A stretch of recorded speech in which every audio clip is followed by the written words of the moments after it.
Right, okay. I'll finish gooning. I apologise. Hello, everybody. Welcome to round one of the NSP Championship. So the time, well, actually, no, it's bang on half past, which means that the track password should now be out. Let me refresh the page real quick, and we should be good to go. There it is, password. So then bring that up. So SMX bikes, mods, tracks, DDC, drag, drop, paste, close, open, and we are good to go. So, hello everybody. How it going? What the helly indeed. Happy Sunday. Happy evening for a lot of you, most of you. I'm hoping that we get a little bit of a better turnout today. Now, let me just turn my fan on. It's quite warm in here. The PC's been cooking up a storm today where it's been rendering videos and such. There we go. So, we're going to try and follow the same format as we did last week. However, I need to check first to see if the track is on the ranked servers, because they're meant to go up straight away, but it is a little bit out of Aiden's control, unfortunately, on how long it takes. There could be a couple of minutes delay. So let me have a look real quick. If I go into rank play, no, it's still on last week's track. So what I'm going to do just for now is I will load the track up in testing by myself, and we'll have a little bit of a ride around together. Thank you very much, Ilum. I have to be honest, boys, I have not showered today. So I've got bed hair combined with gamer sweat hair, and if I just show you something real quick. The actual length of my hair before I comb it over, like it's very long, but because it's too messy right now, I just need to get it all out of the way. But thank you, I do appreciate it. Your nephew got his first real MX bike yesterday, KTM 50, and we're going to build a track at his house. You American folk, you are so lucky to have that kind of land. I am so jealous. Right, let's get a Supercross setup on this. Just in case you didn't watch the video earlier today of showcasing the track, I will do so for you right now. And then if any of you can just keep an eye out for me on the ranked play situation, I'll be very grateful for that. Yes, yeah, you know, it's that whole thing of, let's say you're losing weight, for example, and you don't feel like you're losing weight. Then over the period of like 6 months, you go back and look at what you used to look like, and it's actually a huge difference. But because you see yourself every day, you don't notice it. That's kind of the same with me and my hair right now. It doesn't feel loads different. But then when I go back and look at some of the older videos, it's, oh, damn, okay. No, that is a big improvement. And thank you for the ego boost in gamers. I appreciate it. Went through 4 years of being bullied to now people being nice about it. So thank you very much. So this is round number 1 of this NSP series. Aiden has made some track changes, not just track changes, scaling changes compared to last week. There's a bit of feedback on last week's track. I liked the scaling and the tightness of it, because it makes people slow down, adds a bit more, I think, realism in that aspect. However, it seemed like the general consensus was it was a little bit too tight. So what he's done, the track is exactly, is it the same width? I think he's left the track the same width.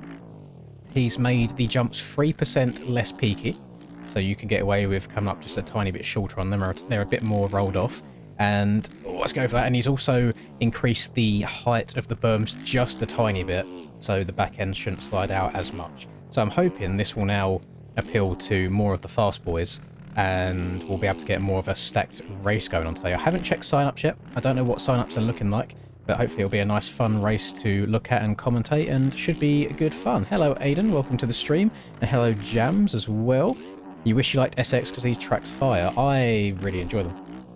Really enjoy them. Like this one, I messaged Aiden last night after I got finished recording the track preview video, and I was like, this round 1 is so much better than round 0 was, and he says he agrees, so we'll see how this goes. There are some big boy lines around here, and if you didn't watch my video earlier today, I made a prediction for qualifying times, and I think people will be getting into like the 140-ish area. Maybe they'll dip under that.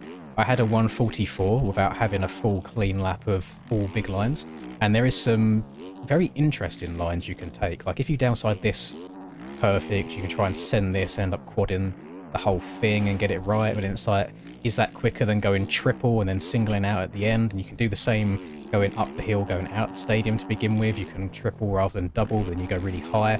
And it's just the biggest thing that I love about the fantasy supercross tracks rather than replica tracks, is you have the freedom to make what you want and be able to make multiple viable line choices. So W to Aiden for that. He does take a lot of time and a lot of care. And he's very mathematical with it as well. And it's like, how you come up with a number like, oh, by the way, there's 3% less peakiness on the jump. So how do you calculate a percentage of peakiness? It's very impressive stuff. So I have to take my hat off for him. He does a really good job. I'm very curious to see what the racing is going to be like tonight. Can we... Hang on, can we... Ooh, you might be able to get that without going over the bales, so it counts. We shall see. But I think the ideal line is to try and quad that whole thing, rather than going triple single like I am. Have I tried it on a 250? I have not tried it on a 250. No, I usually try and stay away from 250s as much as I can do. I don't... So last week's track, I think you could be kind of competitive on a 250 still.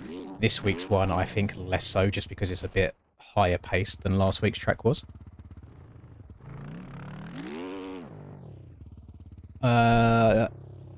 Fuse, or Fuez, sorry if I pronounced that name wrong. I do not like telling people how to go about spending their money, so that is completely up to you. I have never purchased a model swap in my life, but that's a combination of me being a tight arse when it comes to money, but then also having YouTuber privilege, so a lot of times I do end up getting stuff for free. So if you think it's worth it to you, then by all means do so, but I don't want to be the person to tell you to do it in case you don't like it. I've also noticed I am, for some reason, recording by mistake. Right, let's have a little look. Let's have a refresh of the ranked server. Ranked website. Sydney... No, it's still up on Sydney at the moment, so we'll carry on riding around. Qualifying... When does qualifying start? Let me just check my picture that Aiden sent to me to make sure. So 20 minutes. So in 13 minutes from right now, the qualifying will start, and they've got 30 minutes to qualify. So what we'll do is we'll end up popping into them servers, the same as we did last week, and we'll just watch some of the fast boys, see what kind of lap times they can run.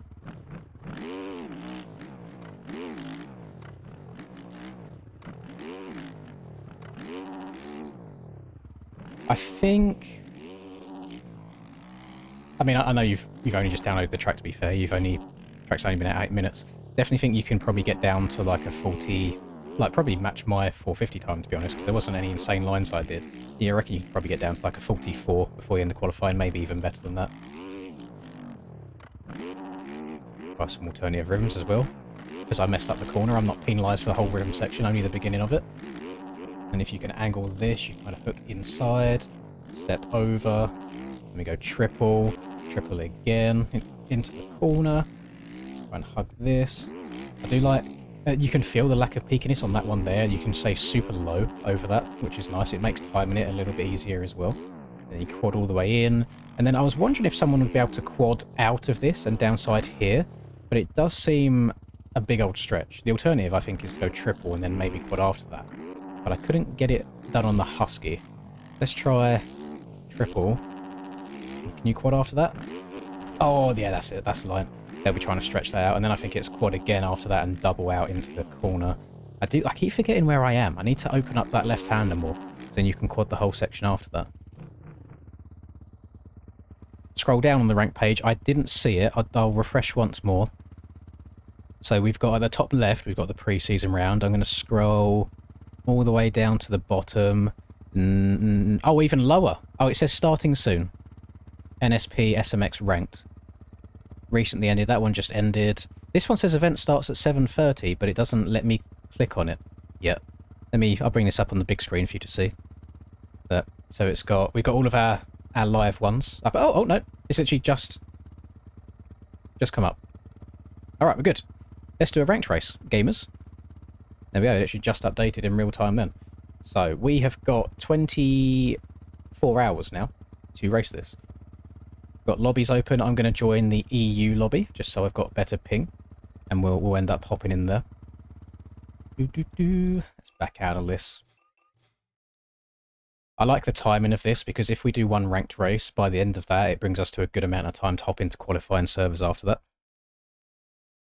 My PC was like £3,500, so feel free to do the conversion to dollars if you're from the US. Had it for over 2 years now, I think. It's never caused me any issues at all. I don't know what's in it. I just saw expensive PC and bought it because I knew it was going to be basically a work computer, and it ends up basically getting its money back.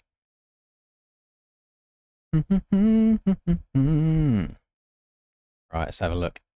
Right, server is up. So if I copy the server, paste it into here, and it'll just give it a minute or two to think about it.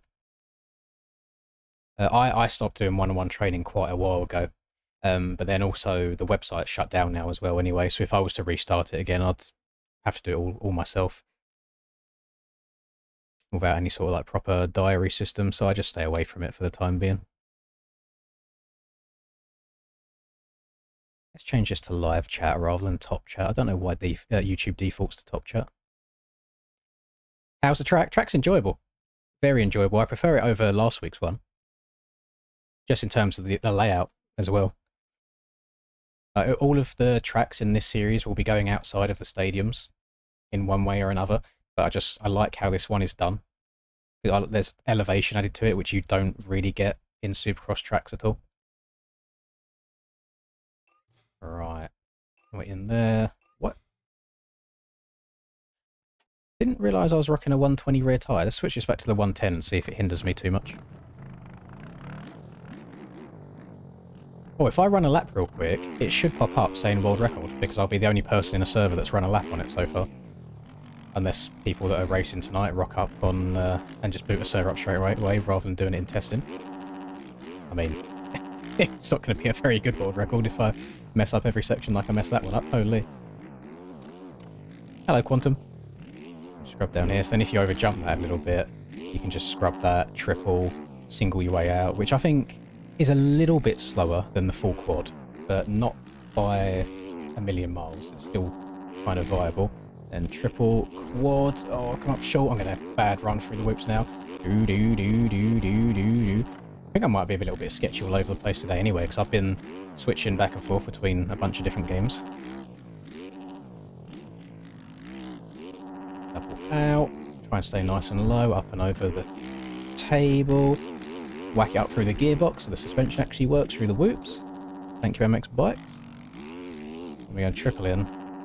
Nope, came up a bit short, so then I'm going to triple again. Step on, step off. This is where I'm going to take my time, try and cut across there. Quad all the way.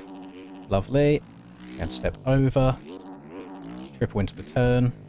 Try and set yourself up for a good angle for this. I triple. Oh, yeah, that was nice, like that. And then I want to see if I come out a little bit wider. Yeah, that's nice. Triple in. Then I think you want to go over this and double into the turn at the end. Round to the left.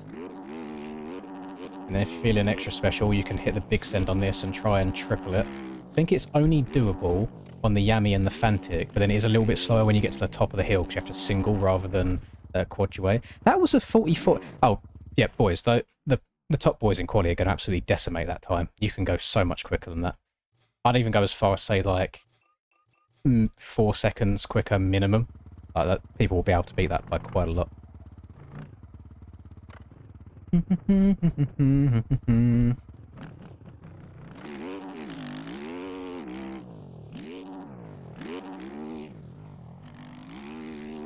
I quad out of this, we're already off to a better start, and then triple again, triple one more time.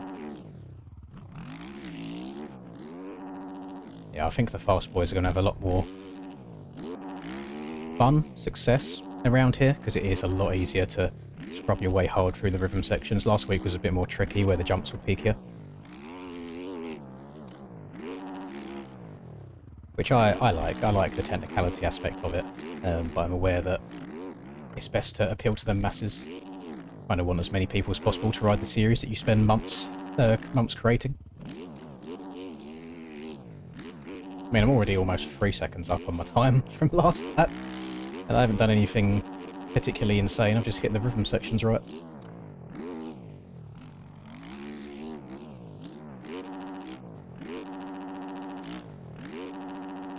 I'm not sure what the consistent line's going to be through there. Ah, lap's not going to count.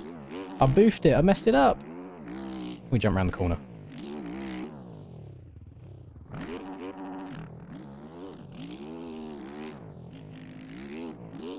You realise jumping around the corner there, the perfect angle that I'd done that at then, the lap would count.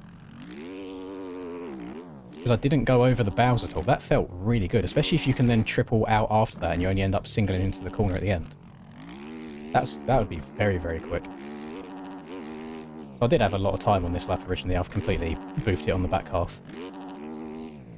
I think people are just going to double just because of how quick you can hit the last corner that way. There we go. Go yeet. Just go step over. Quad. This rank race should be starting in a second. There's only going to be 3 of us on the line. What's going on, boys? Get your asses in here. Hello, Declan. Good day, thank you, yes. Declan, I'm glad you're here. You are aware that your Discord currently displays your full government name, right? Like last name and everything. Hello, Azzy, as well. Just wanted to make you aware if you wasn't sure about that. What FOV do I recommend? It's a very personal thing. I'd say a lot of the newer or younger players, they just max out as high as they can, so they rock like a 130. And then I sit at 110 at the moment, I believe. Just because I feel like it slows the look of the game down, so it gives me more time to react to things. It does, yes. Where you've got your Spotify connected to it, it shows your full first name and last name. England won the female soccer ball. Very, very pleased for them. This track's free, by the way, gamers, if you weren't aware. I think Aiden wanted to basically make up for last week, where there was a few people that weren't too happy with last week's track, so this one was meant to be paid, but he's listed it for free instead.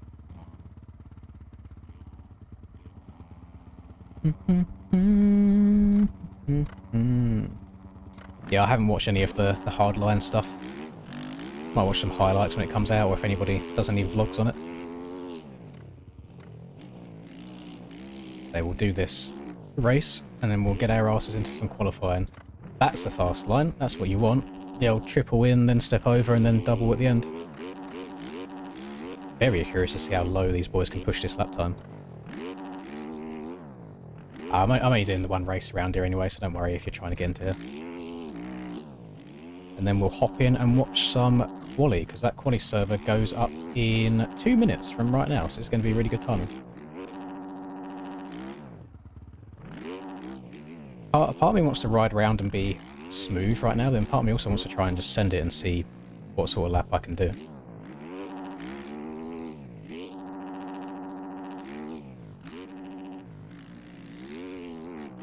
Definitely the best way into this section before the loop as well is to triple in. If you can get it clean, and then quad. Oh, it's hard. That is hard. I don't know how he's done it. I'm guessing it's the way jumps are spaced out and just the overall scaling. But I like how, and it could even have something to do with Beta 20, just how the bikes feel and the way the 450s have the traction on flat ground. But I like that you can't, as easily anymore, just flat track in 90-degree corners. Like if you want to triple into a section, your best bet is to go all the way around the outside and actually use the 90-degree berms.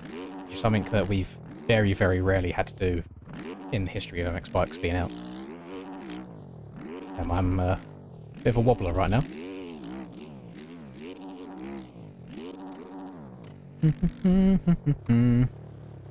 $139 looks doable for the top tier riders. Yeah, I'd agree. I'd agree. Alright. Yeah, I just wanted to let you know in case you weren't aware of it.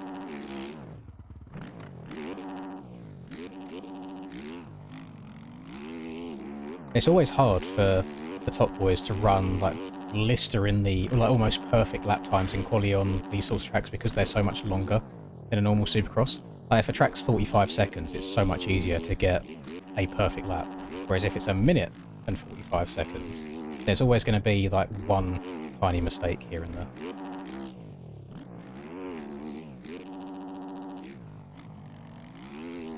So I do like the longer style tracks.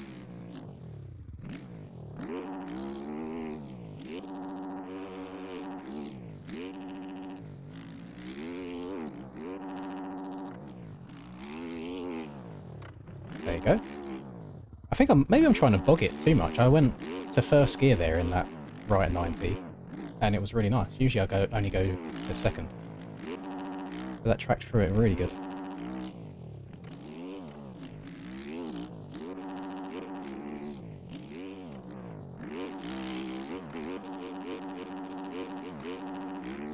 Right, remember, go wide in the next left.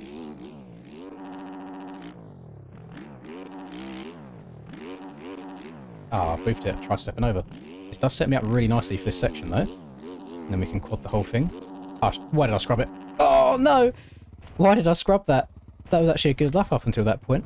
I don't know how well you can see my splits at the top left right now. Last lap, my middle sector was a 32.49. This lap, my middle sector was a 32.48. Talk about being consistent. Consistently poo, because I'm pretty poo at it.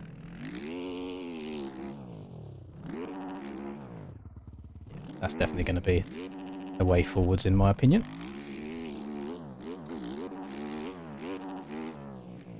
Oh. It's quite tricky to time that, you know. But generally, the easier line is to just fully send it, because then you downside the triple, but I do think scrubbing it hard and doubling is quicker. Oh, I'm not racing this, Declan. I commentate these. Oh, yeah, I don't do these as races.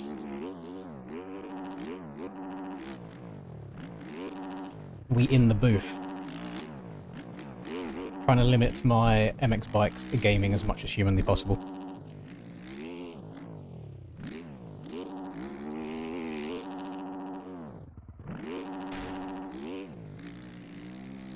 Suspension taking it like an absolute champ, you love to see it. Unfortunately, I am almost 1.5 seconds down because of my abysmal first sector. And luckily for these boys competing today, the finish line is very close to the pits. And I kind of have a feeling that's why Aiden's put it where it is, because it would be much easier of him just to have slapped it in the middle of the stadium. But he's gone and put it outside, so I think people can just get to it easier to restart laps.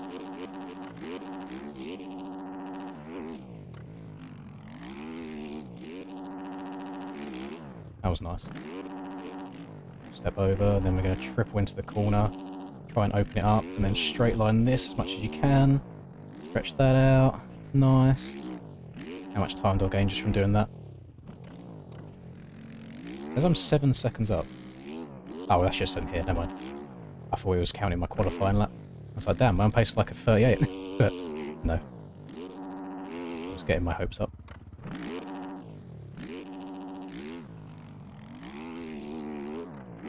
See if I can time this better this time. Drop double. I went a little bit long, but that's okay. I can still double my way up. And then you kind of flat track, center to the inside. That was a 42. 42.7 with a really bad first section here.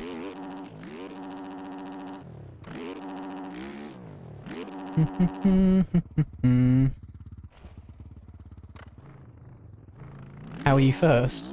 What do you mean in ranked?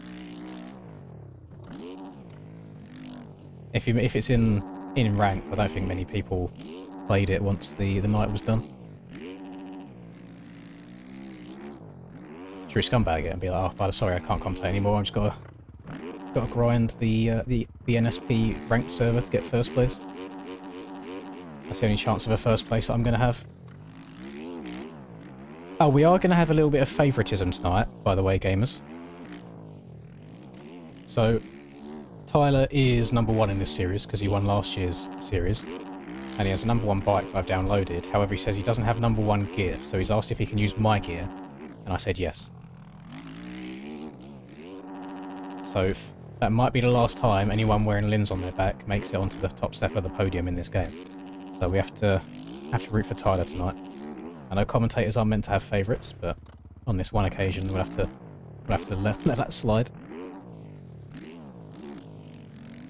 I'm only 20 seconds in the lead. I thought it'd be more. Yo, yeet. There's definitely no need for me to be going as wide as I am there. Definitely tuck in tighter than that, and as long as you're smooth on the throttle on the exit and you don't try to turn in too sharp, you should still be able to triple into that corner, or triple out of the corner. Alright, here we go. Last lap. Once we're done here, we'll hop into a quali server, and thankfully, I mean, say thankfully, they should have had about 10 minutes of quali so far. So then we'll be joining them for their last 20, and we'll see what kind of times the fast boys are doing. Place your guesses in chat right now, what you think the top qualifying time will end up being once qualifying's finished in the next 25 minutes. I'm thinking a 38, maybe a low 38.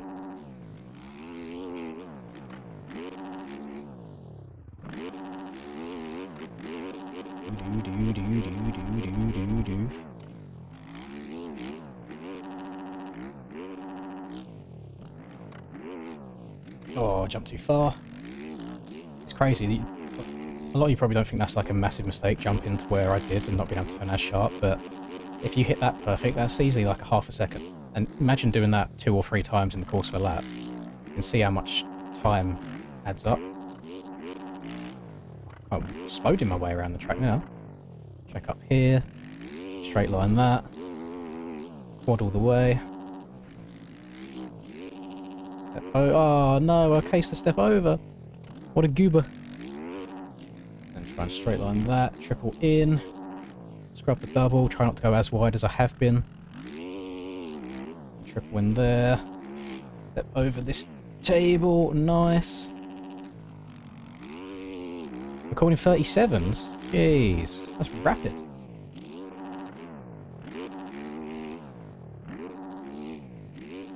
That's a very, very satisfying jump to end up the lap, like just floating up and to the left there. Lovely stuff. Yeah, 37 would be pretty insane. I'm on a Yamaha here. It's on the Yami. Every couple of months I try streaming on Twitch, and the very, very short answer is there is not a good MX Bikes community on Twitch. There's not enough people there to make it worthwhile. So since I already have 70,000 people on YouTube that can see that I'm streaming to choose to pop in, there's probably like 100 people on Twitch at any given time, maximum, for MX Bikes. So you're casting a very small net when you stream bikes on Twitch. And also the game looks even worse quality-wise, because Twitch's bitrate is a lot lower than YouTube's streaming bitrate. And you sometimes have like 4 minutes long unskippable ads. And you have to play ads on Twitch now, you haven't even got an option not to. Like, you can't even turn them off if you wanted to, they have to play them at certain times. So I'd say YouTube is better all around, in my current situation.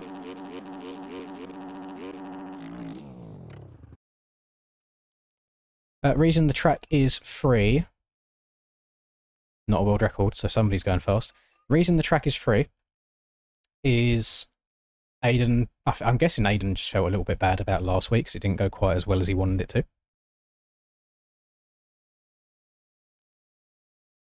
So this one was meant to be paid, but out of the kindness of his own heart, he has put it up for free.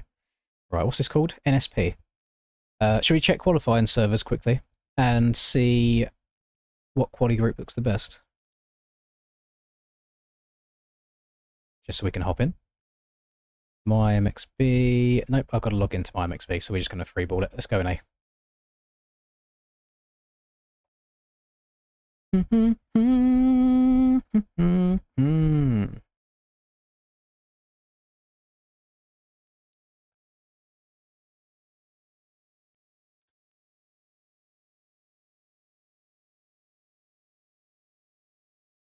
We might hop in and out of 1 or 2 different servers here. Hello, Zayden. TJ's got the world record. I am not surprised at all. TJ, Doobie TJ. We've got Rush. Brock top qualified last week, but he wasn't able to race. So we'll see if he's able to do it this time. Hardog, Ocean, Gustavo. I don't know if that's Gustavo Diniz, but there's a Gustavo. Me? Oh shit, I joined as a... Aiden, I hope this doesn't mess up the results. I joined normally rather than joining as a spectator.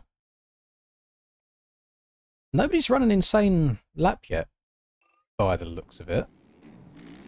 Let's just hop on with Brock quickly to see what he's doing, since he did top qualify last week. See what we can do. He's got the quad nice. Stepping over. Tripping again. If you watched my video today, you would have seen how obscenely quick the Fantic is in a straight line compared to a Husky. Go over to Mr. Rush Chapman. So he's just started a lap. We'll see if we can follow this one through, see if he has a good one. Downside that nice. Is he going to send it? No, he checked up and done the triple. Okay. Hugging the inside here. He's probably going to triple to the outside. Yep. Tags the back end. He does crank the bike over to the side by the end though, so that's okay. And landed very back wall heavy there, so he slapped the front end down nice. Then apex to the inside. Has to go on off. He can't go over. That's going to make this rhythm quite slow, because I can actually have to check up by the end from the double out. And off into the bows. Right, I'm bad luck in this one. Let's try and find Tyler. See if we can find Tyler anywhere. Do you know what lobbies Kyla and Tyler in Scrubbin? Bars, by the way. How many hours? Oh god, that's a good question. 4,710. Just had a look. Over the course of 5 years. It's less than 1,000 a year. I don't think that's too terrible.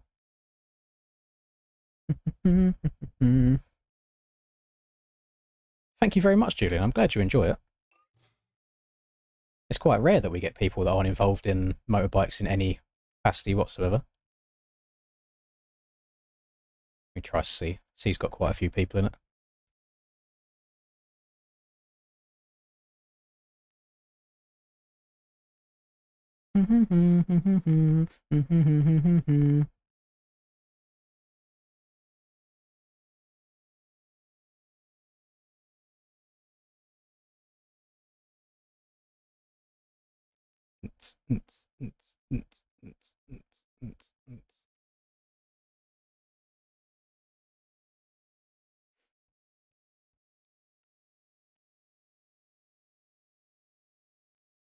Yeah, I raced at Fat Cats the day after buying my bike.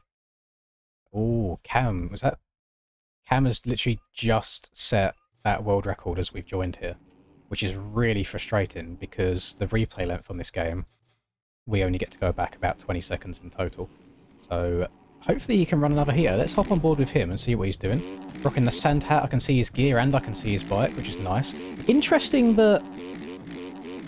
So I'm not singling out the Moto Academy boys, this is just a general observation of the top riders, so I guess Moto Academy can take it as a compliment, because a lot of them are really, really fast. A lot of them had gone the Fantic route in outdoors, but they're seeming to vibe with the Yamaha indoors. I'm wondering if there's any reason for that, or if maybe they just haven't got a Fantic indoors suspension yet, for example. So maybe this works better for them. He's still quadding that from there, so that's impressive. Nice, I say. He slid out a little bit, got caught in the bows, kind of robbed all the speed from him. Let's hop over to Mr. Gilate. I wonder if Tyler's wearing my gear, but it's an old set of gear that No, I wouldn't have deleted a number 1 gear, I don't think. Maybe he's just probably not wearing it. But we do have his bike, the old red plate, again, because he won last year. And the pre-season round didn't mean anything, it was just a tester, so that's why he's got the red plate still, even though he didn't win last week. But what? What happened there? Did he just try leaning over too far? Oh, he just slid out at the end of the whoops, okay. That looked a little bit boofed, I'll be honest, during the... We got the Jan in here as well. Troy did send me some stuff. What's he rocking? A little bit of pink to make the boys wink. A little bit of purple to make the girls... What rhymes with purple?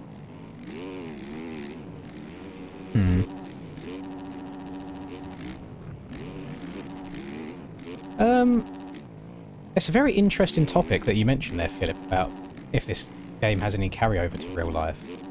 And I suppose it depends how you play the game. It's time to play the game. Because you could play this game just like you would ride a bike in real life, and you could get around the track fine, but you wouldn't be the fastest in the game. Unfortunately, the way you play this game is very arcadey. Like, a lot of it is duct tape the right trigger down, or I guess duct tape the throttle down, stand up, lean forwards everywhere. And whilst you could stand up everywhere in real life if you want to be called Stefan Everts, the actual GOAT, in my opinion, by the way, not RC, then you can do, and you can do that to success. But, I mean, I guess it might help you to an extent, I don't know. Yeah, if you've never ridden a motorbike before and you have a bunch of hours in bikes, I guess there's got to be some sort of carryover, even if it's just stuff like changing gear, for example, at certain times.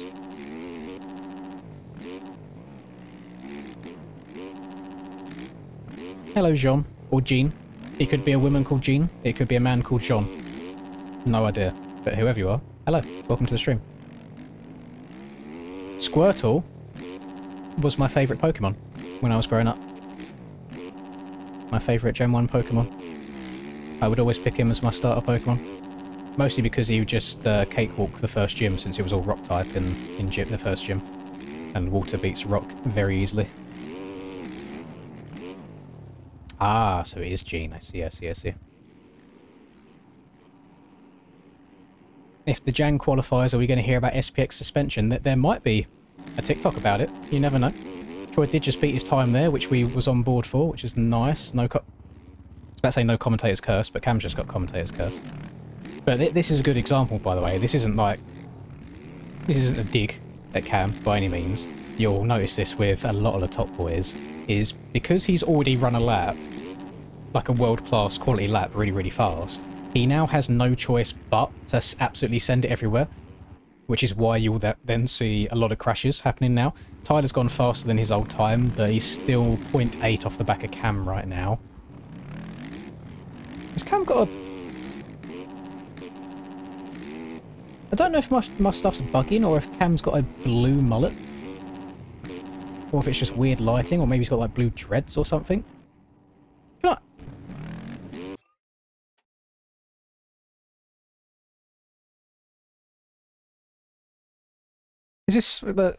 Is we Sonic the Hedgehog playing? Like, what's going on here?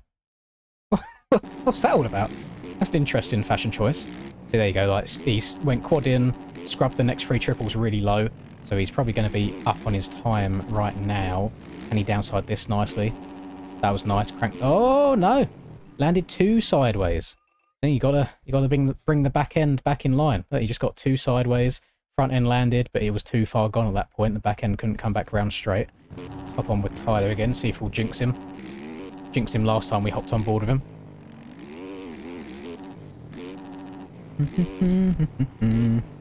Is SPX no good? Well, why would you say that? People only mention about the plugs is because Troy mentions it a lot, but I know the reason Troy mentions it. But in my opinion, and this is completely unbiased because I don't incomes. I mean, I get suspensions when I ask for them, but I wouldn't consider myself a sponsored rider. In Supercross, absolutely loved the SPX suspensions that I got sent. In outdoors, I have found more success with like whatever setups Chase from NA sends me. Those seem to be the ones that I vibe with quite a lot. And the way I look at it, with so many different suspension companies in the game, surely there's a point where 2 different people end up creating the same setup anyway, because there's still like a rough area of what setups work really well. So, yeah, I don't know. I don't get it. I will say, in the way of transparency, and this isn't to call anybody out at all, it's not meant to, it's just to be transparent and honest with you boys watching, I have been offered 2 different sponsorships from suspension companies, like different suspension companies within game, and I have turned them both down purely because I don't just run one suspension all the time, or one brand of suspension all the time. I always change things, and I'm always mixing around trying to see what I like more. So, yeah. Hello Aqua Banditos, welcome. I am not racing because I commentate these races instead. I am the man in the booth. See if we can see TJ put down a bit of heat. Had a decent start to the lap so far. Triple in, get downsides that nice, quads that nice. This seems to be where they're struggling a bit, is trying to apex the inside here. He's going to avoid that this time. Step on. I think... Oh no, I do think inside's a little bit quicker there. Because you end up... You have a faster exit where you triple into the corner rather than doubling. So he's going to stay low here. Great drive through the whoops. You can hear the bike bogging a bit because he shifted up through the gears and it just makes the suspension work a little bit better over the rough stuff. Triple in. Doesn't go for the quad after that.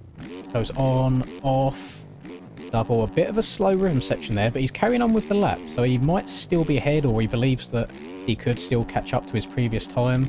That was a nice step over that table there. Stayed super low. Back end's getting a bit slidey. Goes triple. Double into turn. He checked up really nicely for that. Didn't over jump it at all. Triple into here. Step over. Keep that front wheel up. Nice. Slapping it down at the end. Is he going to double this or is he going to triple this at the end? He's probably going to double. Oh, he's gone for the triple. Okay. And he's boofed his lap because of it. I think doubling is the way to go there. I don't think tripling is the way to go for a fast lap anyway. Whilst it might feel faster to begin with, by the time you get to the top of the hill and you have to single around the last corner, I don't know if it's worth it. Stay on board for him for one more. Next time he crashes, we'll see if we can find other people. Might change server. Well, there's only 8 minutes left. We'll see. If he crashes in the next, like, 20 seconds, then we'll go to another server. Hello, Ryan. Thank you very much. I appreciate that.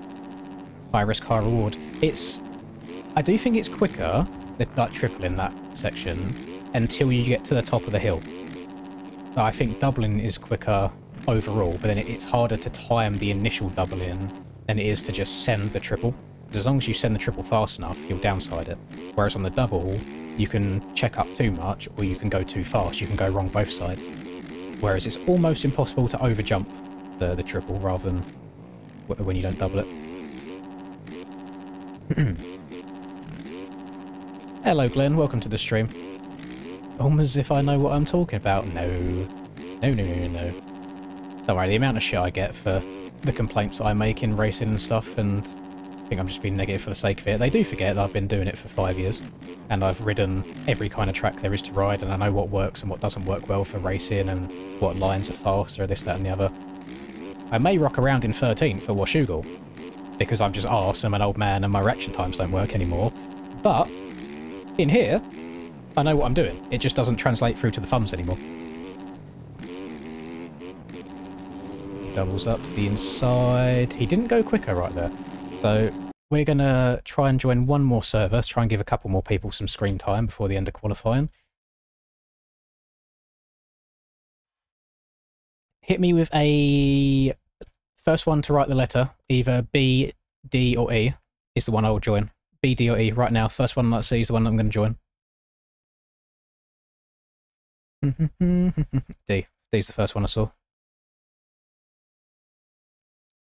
What do I think of Deegan doing one round on the 450? First of all, I think it's weird that his team are saying that he's doing it and that he's saying no. But then I also saw comments saying, yeah, but it's the Deegans and they thrive on drama, which is also fair.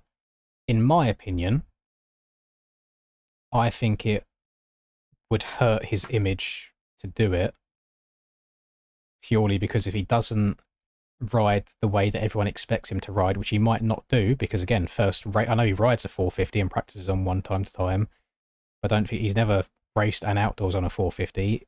He might not be to the point where he wants to be at.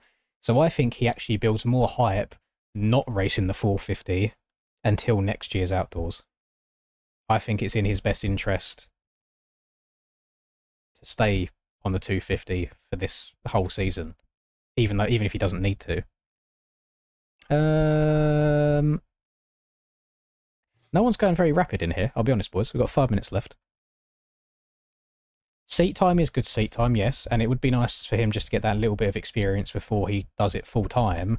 However, if anybody rewinds their memory a little bit back to what happened when he showed up at Ironman on the 250 for the first time, didn't go particularly well. So I think it's in his best interest to not do it. Maybe he doesn't even have to show up for the last round on 250s at all. Maybe he can just take the week off and just get on a 450, but not necessarily line up on the gate and race it.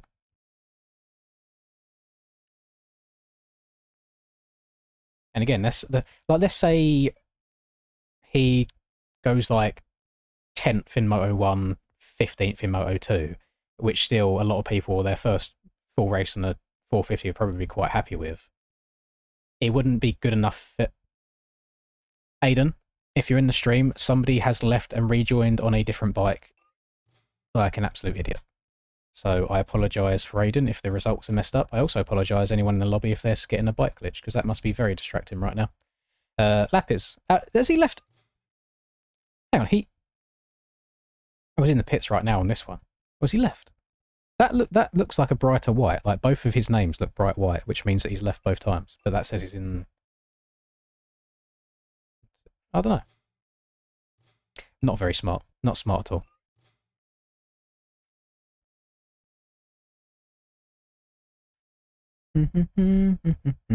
If he does race, what do I think he would get? Hard to say, because we don't know what lap times are like on a 450 for him. If he rocked up on the 458 while still riding his 250, he would still get 2 top 10s, no problem.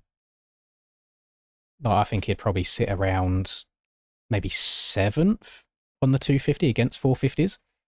So, first race on a 450, 6th, maybe getting a 5th or so. It's like, this is RJ's first year on a 450, and RJ's been having some unreal results so far. I think RJ's rookie 450 season, I think everybody's quite shocked at how well he's been doing.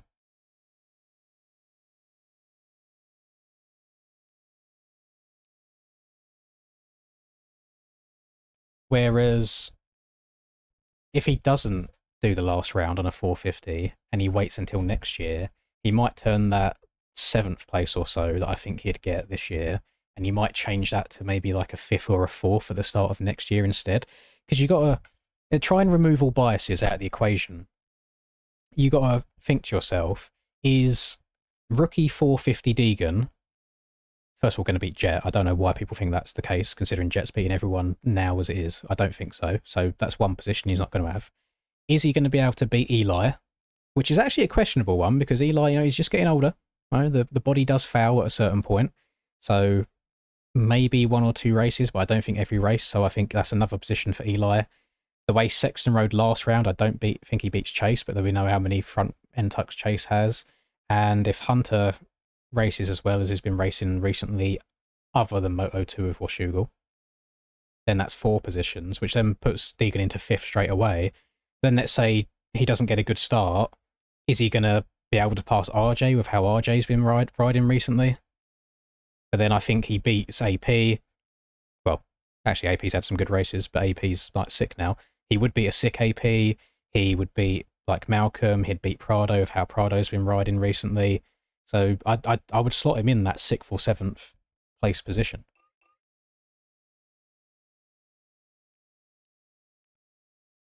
And I see a lot of people saying, oh, he's not going to be able to ride the 450 well because he's too aggressive on the bike. And then I see other people saying, oh yeah, but Tomac rides the bike like that and so on. And it's like, it's a fair comparison. He hasn't got the experience of Tomac yet.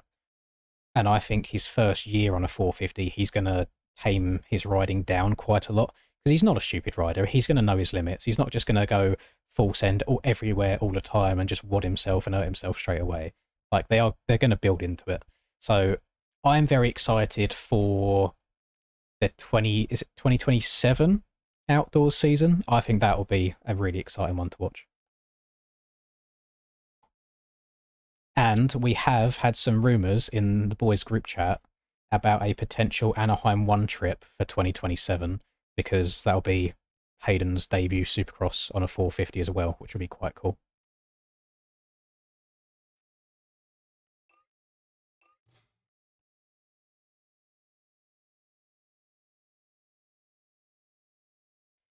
%, I agree with you, Glenn. I thought that RJ was going to send himself to the hospital when he went from a 450 over to a 250, but he has completely shocked me. And it frustrates me more because I was never the biggest Rick James enjoyer, just because of how long he spent in the 250 class. And it now annoys me more seeing how good he's been on a 450 that he hadn't moved up sooner.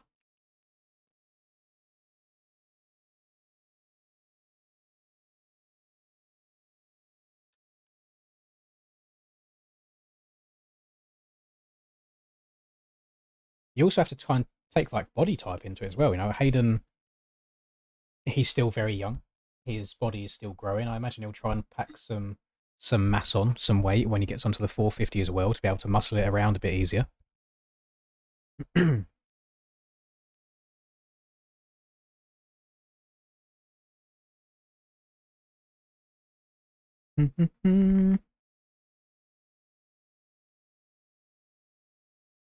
Boys, I'm going to do a shameless plug again right now. If any of you are watching the stream and don't currently follow me on Instagram, please do. I've been absolutely banging out the Instagram reels the last 3 days or so because Daddy Reaper Doc told me to make more short form content. And I've been trying my best.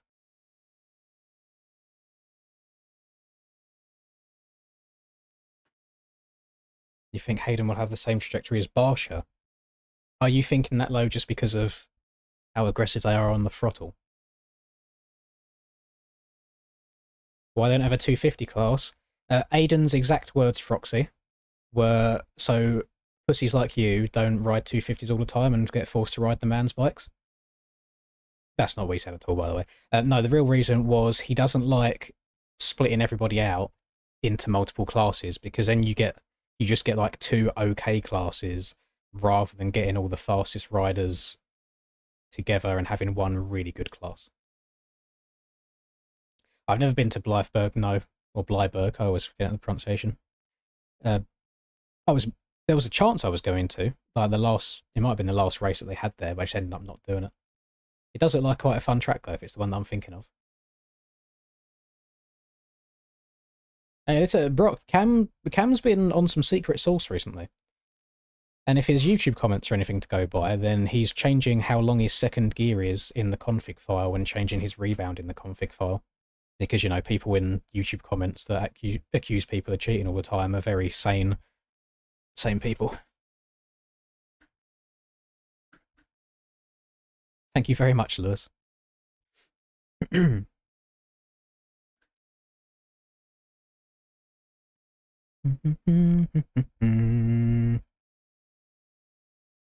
First time since December. Very excited for you, Brock. Once this stream ends for me tonight, I am going back to the gym because what's the day today? Is it Sunday? It's Sunday. I had yesterday off and I had Friday off. And I never planned on having 2 days off in a row. I thought I'll do... So my schedule so far, this is exactly a week ago is when I started. I've done Sunday, Monday, Tuesday,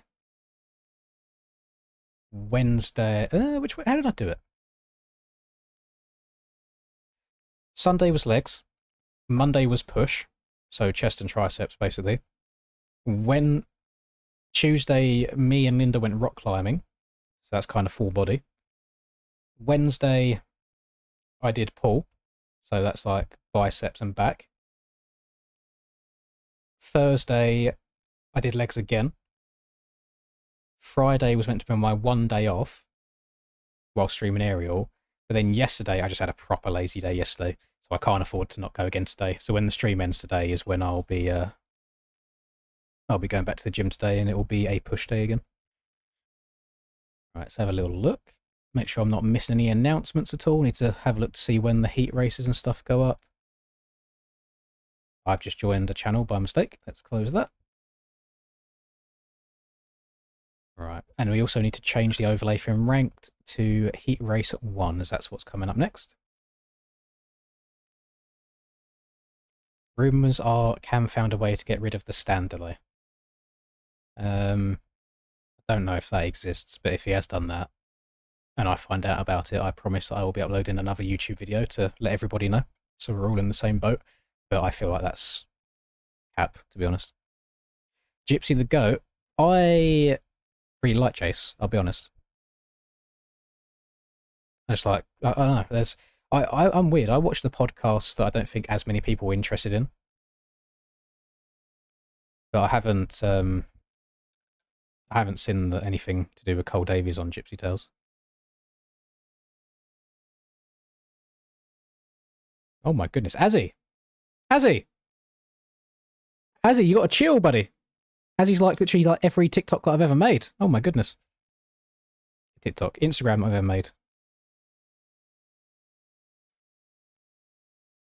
No, I've seen clips, Breck. I saw a clip somewhere of Jace being like, what gear did you hit that in? And Cole's just like, I don't know. Just whatever sounds good.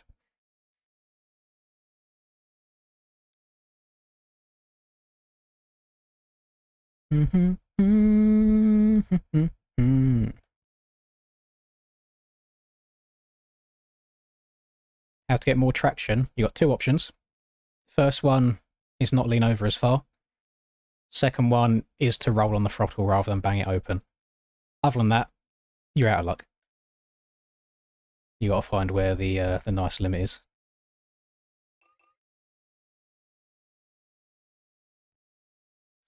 Server is up. Thank you, Mr. Host and Track Creator Aiden. Got qualifying. Let me get a few refreshes. There we go. Heat 1. Spectate. Nice. Why didn't I go to the 101 event? Because the person that looks after my bike and takes my bike to the tracks for me when we go riding has just had knee surgery, so he's sat out for a couple of weeks. And whilst that event looked really, really fun, it looked a little bit too busy for me. I like things when they're a bit quieter. You are indeed correct, Glenn, yes. Yes, yes, yes. But I am meant to be racing next weekend on Saturday and Sunday. And luckily the track is only an hour away, so I'll still be able to get home in time to be able to stream round 2 of this.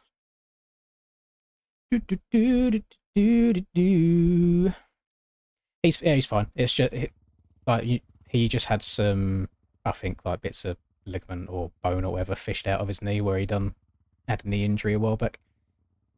So it's not like he's gone and re-snapped an ACL or anything like that. So he's just having a couple of weeks on the couch, and then he's back to it.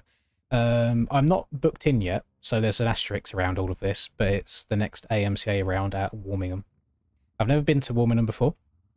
However, I watched a GoPro of it the other day, and it actually looks pretty damn good as far as the AMCA tracks go. I haven't liked too many of them. This one looks decent. Knowing my luck, it'll piss it down the entire week leading up to it, and it'll be bad weather. It should be alright. I mean, I've not ridden since the Hawkston video, but going to the gym for a week might help me for another half of a lap, maybe. How long are these races? 7 minutes. You could probably get away with running 4 litres of fuel if you wanted to.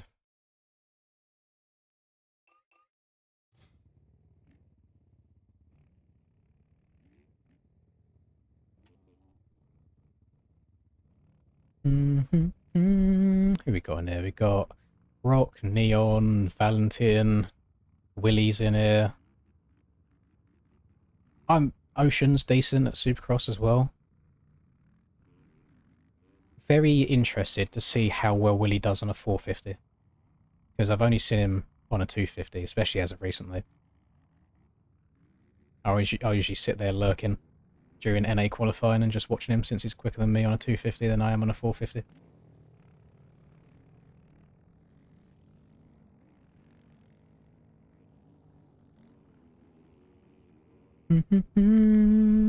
Oh yeah, you can run super low. I know obviously OEM bikes have changed and stuff, but I want to say it was either 2021 or 2022 Salt Lake City. I can't talk. Chicken ran, I think it was 2 litres in a heat race. It was, and he finished on something like 0.0.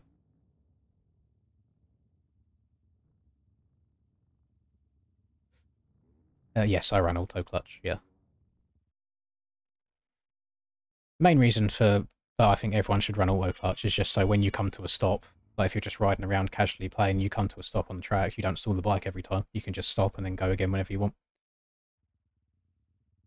I heard a klaxon. I do not see people lined up though. Did we get a jump start straight away? Yes, it looks like we did. Let's zoom in. We've got Cam in this lobby as well. This is going to be very exciting stuff. We've got some fast boys in there.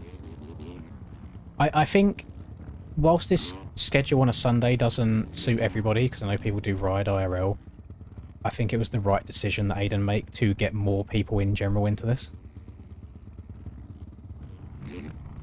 Luckily, this game is kind of broken, and if you stall the bike, like let's say you're coming into a corner fast and you brake too hard and you stall it, as soon as you like just change down a gear and accelerate again on the throttle, the bike bump starts itself anyway. So it's not a big hindrance. It would only be if you come to a full stop.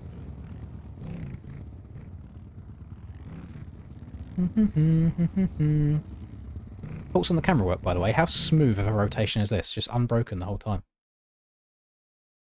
I'm waiting to hear the klaxon. There we go. The klaxon's going. All these bikes are about to disappear, and they're going to go down to the line. Cam just left and came back again straight away. Is he getting... No, no jump starts. Okay, he was just waiting. Right, let's fly our way down. Where am I? Here I am. Meow, I'm coming through the stadium right here. It's almost loaded everybody's bike in. No, we're only missing like the outside few people, which is quite nice.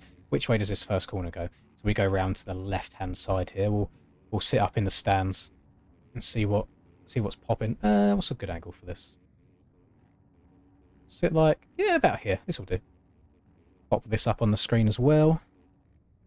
Lovely stuff.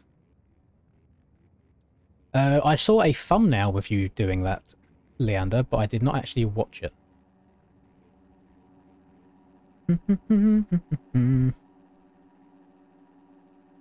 What's with people on the Fantic?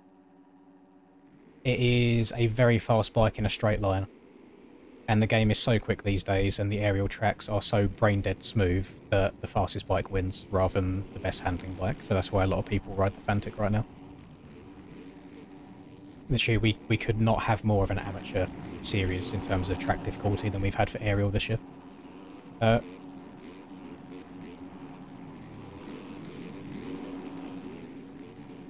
Not the best start ever for Ocean, but Brock is going to be the man that leads you around for lap number 1 here, going up and over the finish line.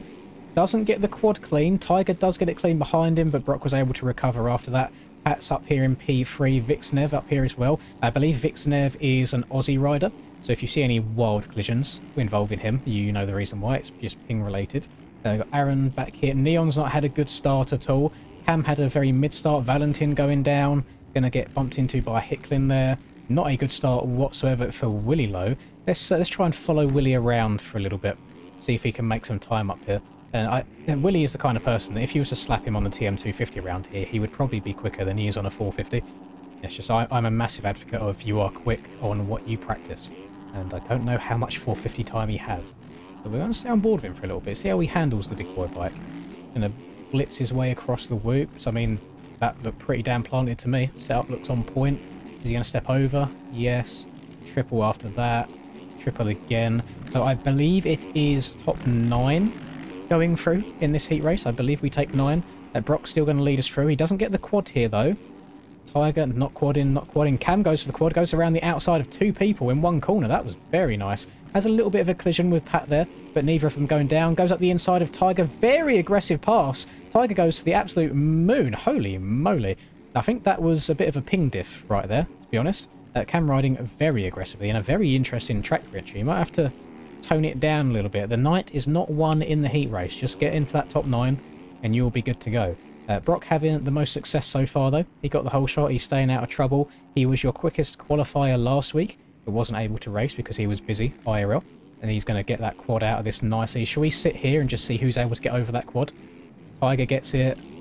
Pat comes up a little bit short, so he's going to be bouncing through the rhythm section, and Cam's made another mistake by the looks of it. He's dropped back a little bit. Cam, that was such an aggressive brake tap. I don't know if there was a bit of lag involved there, but I've never seen someone stomp on the back brake so hard. That bike dipped really quickly. It was quite satisfying to watch. So he's on the back of OT right now. He's going to scrub his way down the hill. Everyone choosing just to triple out of the stadium. Nobody going for any huge quads at all. Quite an aggressive jump into the corner there, but makes it work. Does he get the triple? He chooses to go double in, then on, off. Nice run through the whoops by going on, off there, actually. That is not something that I'd considered. So maybe inside and outside working very similarly to each other in terms of speed. Go triple all the way in. I prefer this line here that he's taking. He's then going to double. It just looks like he's carrying a lot more momentum around the track than a lot of people. He's staying quite low, leaving the brakes off, going into the corners. You can see how much time he's making up on people. He barely keeps you on track there, cuts down, goes underneath Pat. Does overjump the triple in, so he's now just going to go over the table, then step on, step off, and a double in here. Can he get the bike turned? And then quad in. Stretches out, barely gets the bike up and over. He's going to step over, triple into here. And he's actually making... Where's he at? He's 11 seconds behind right now. I don't think there's any worry for Brock at all, unless he makes any major mistakes. Is anybody tripling this? Let's stay on board for this jump for a second and see if anybody's going to try tripling it. Tiger choosing to double. Jake choosing to double. Cam's gone for the big triple. Gets it clean. He then doubles up here. Singles at the top. Maybe that is faster then. He stayed really low on that single. Is this, is MX... MX? Is Club MX still a thing? Is this twin Jake, or is this a completely different Jake? Has that changed now to MotoView? Because I've never heard of MotoView, and I've never heard of KD. So part of me thinks it's a different person, but he's also going at a pretty damn good speed right now. So I'm wondering if it can be old Jake Jr. Let me know if anybody knows in the chat. Different Jake? Thank you very much, Oz. Oh, Cammy boy. So he was 11 seconds down towards the back end of last lap. He's similar now. He's like, I think the issue is he is trying to go too fast, which does seem to be a bit of a common Cam trait. So a lot of time he is the fastest man on track, but it's just the mistakes that get to him. Brock trying to go for that quad. How is he not gone over the bars there?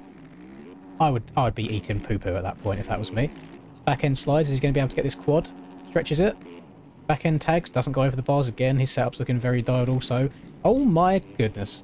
I can see why Cam and Tiger got together a little bit. This man is hella laggy. Should we have a quick check? What ping's Tiger on? 251. Ruh-roh. Don't want to be anywhere near Tiger on the virtual dirt course, that's for sure. Let's actually stay on this. I want to see how Jake is going to try and approach making a pass. I mean, he doesn't have to try and make a pass because Tiger messed up the section himself. Let Jake go by there. Lovely stuff. Are these all going to still carry on doubling? They are. Is Cam going to triple it again? Yes, he is. He's getting it clean. Second time in a row. Nice little dab of the back brake in the air there as well. Let's go back and look at a transfer position because right now, shockingly, it is Neon that's in the last transfer spot. Neon, again, quite a fast 250 rider, seems to struggle when he gets back up onto the 450 machine. Willie has just made the pass for that spot, though. Now, I'm not sure if there's cuts. Here we go. This is a good comparison. Willie doubles. Neon triples over his head, and Willie jumps into the back of him. I think Willie should have stayed a little bit further left there. I think he probably would have heard Neon's bike revving in the air. And maybe a little look over the shoulder would have benefited him there. But Neon is going to take that pass back. I don't think Neon done anything wrong. It's certainly a brave move to try and triple over someone's head, but he made it stick. I don't think he was the reason for Willie's crash there. I think Willie just rolled into the back of him. But no, good stuff. A little bit of a battle there for the last transfer spot. These boys really want it. We've got 30 seconds plus 1 lap left to go in this race. And Willie's now going to have to try and get back on and remount a charge. There is currently about 3 seconds between them. K goes down. He's going to have a bad respawn facing the wrong way. Looks like Willie's going to get going behind Diesel. We've got a good little battle here just outside of the transfer spot. I mean, if there's one little mistake in front of these boys, it's all to play for. And has Brock crossed the line yet? No, so we're going to have 1 lap left to go at the end of this. So K right now is the man in the danger position. We're going to follow him around, see if he makes any sort of mistakes that are going to cost him. Hopefully we don't get any commentators' curses at all. Takes that a bit wide. Is he going to be able to quad after that? Stretches it out. Yeah, still gets it really clean. What about behind him? Looks like Willie's gone down again. Hit clean over the bars. He came up a little bit short. Willie triple in. Diesel trying to go for it. He went a bit long. Willie going down. Diesel almost crashing. Valentin getting stuck into Willie's bike. I'm pretty sure K might be safe here. The people behind him making a few too many mistakes. Looks like Cam's worked his way up into the number 3 position in this heat. So we're looking like a flag-to-flag performance right now for the youngster, Mr. Brock Williams, aka BW Dub. Is he going to get that before the whoops? Tags the back end a little bit, but again, where Aiden's gone and rolled off the tops of these jumps a little bit, made them a bit less peaky, is more forgiving than last week's track was. So nice solid performance there from Brock. He's held a very similar lead to Cam this whole race, as Cam's going for a pass up the inside of Jake. Great drive through the whoops there. Cam has been the quickest man on track, and it wouldn't surprise me to see Cam having the fastest lap at the end of this race if we have a look. However, there's just been a couple too many mistakes, a few too many crashes, and hopefully he can get that all cleaned up ahead of the main event. So it'll be interesting to see if both Cam, Tyler, and Brock get a nice clean start in the main event. I think we could have a good battle on our hands. And also I'm interested to see if Wash is going to be competing tonight, because he won last week. If you get all four of them getting good starts, we could be in for a really, really nice battle. So Cam's going to work his way through. Let's just fly a bit further forwards.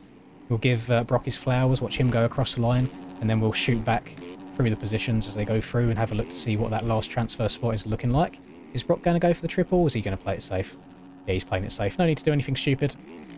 Going to double up, double again, up to the left, over the finish line. Brock is going to take your Heat 1 race win. We've...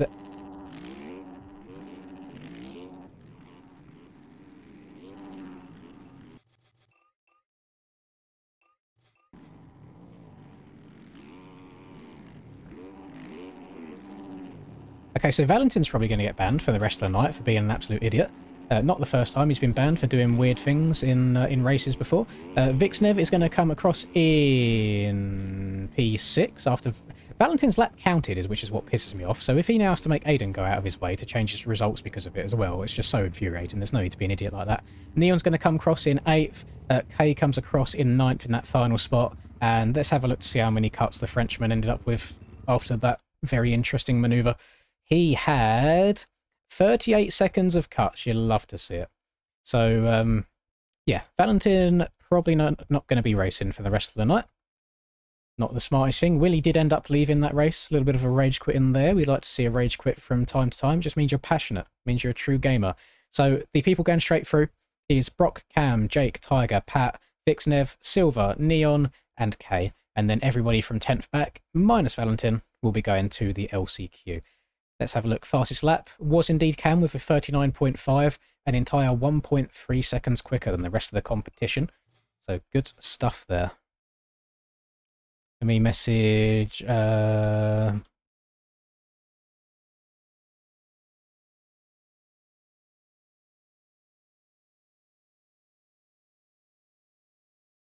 we go. Got some announcements in the Discord as well.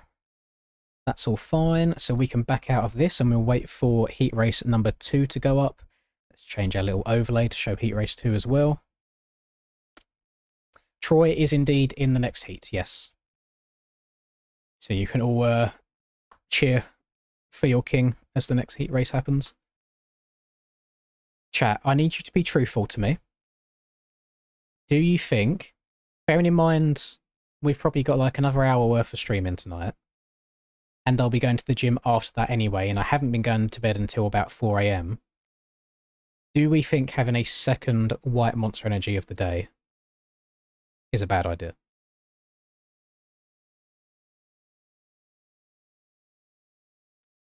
When am I going to get a haircut? Well, I can be bothered, to be honest. For the last, like, week, almost every single night, I have had the masculine urge to just shave my head again. Not bald, but buzz cut. And I don't know why. My issue is I don't like the idea of trying to find a new barber, a new place to get my hair cut. I like the one where I used to live. Unfortunately, it's 4.5 hours away, so it's a bit of a long way to go to get my hair cut.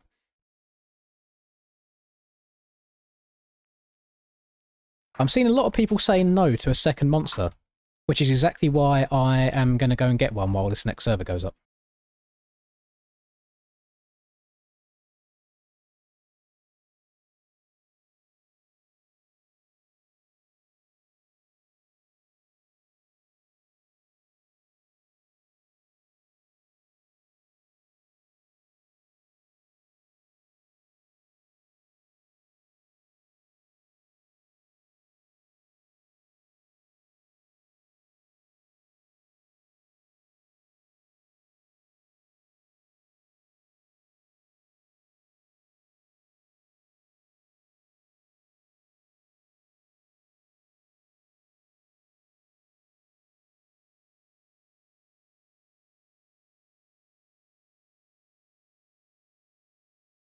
Oh, I was just having you on. I've got some nice H2O, some nice refreshing aqua or agua.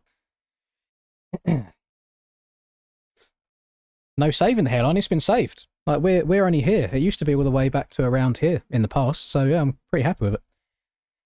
And if I actually go through the effort of doing my hair, then it looks a lot better as well. Right, NSP. SMX Heat Race 2. Let's hop in as a spectator again. Ban Garrett. Oh, what's Garrett doing or saying? I don't even know who Garrett is. Oh, there. He just said L Energy Drinks. What's wrong with that? Unless he said something and deleted it. What if I get a mullet? Well, that's what Linda wants me to do, but I just don't think my hair would grow into a mullet, unfortunately. My hair doesn't get, like, long. It goes out, so I just end up getting a wafro.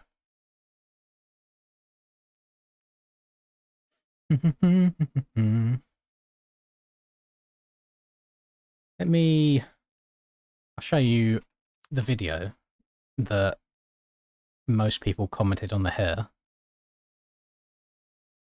Which one was it?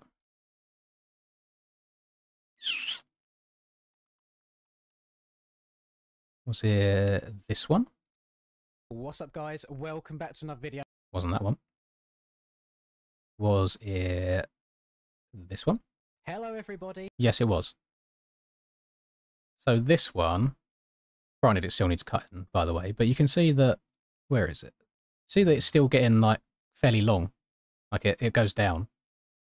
But I'm having to move it over because I haven't washed it. This was just getting out of the shower.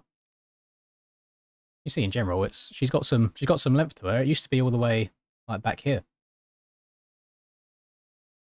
So, where is... Where is... Sorry. I don't know if you'll be able to see. Jesus Christ, I've got a lot of scrolling there. I can't show that. I mean, could be worse, couldn't it? That's when it would be getting shaved off. That's outrageous behaviour. Will malware bites stop popping up on my damn screen? I get it. I download stuff all the time. I've got skins to download. I've got tracks to download. I've got other things to download. It's Rusper showing his brown eye. I don't know what Rusper was doing there, but he did not get his bum out on stream there.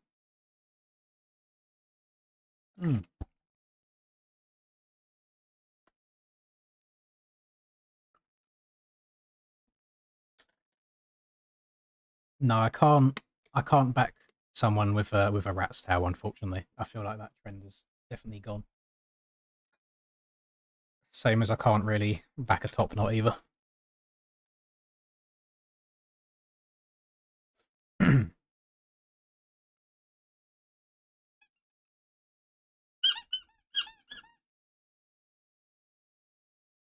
Rusper's hole should be a donator-thon goal. It would have to be enough for myself to retire completely because I wouldn't have a YouTube channel left anymore after that. So, in this lobby, we have got Tyler, Rush, got Troy, Dorian, KFC. You know what? The young French players on this game do occasionally make very questionable decisions. Just like we just saw Valentin make in that last race. But I do have to respect someone having Zywoo in his name. Goated CS player. So we'll see how that goes. I think Froxy might be the only person in here on a 250. Let's have a quick check. And he is. So wish Froxy the best of luck.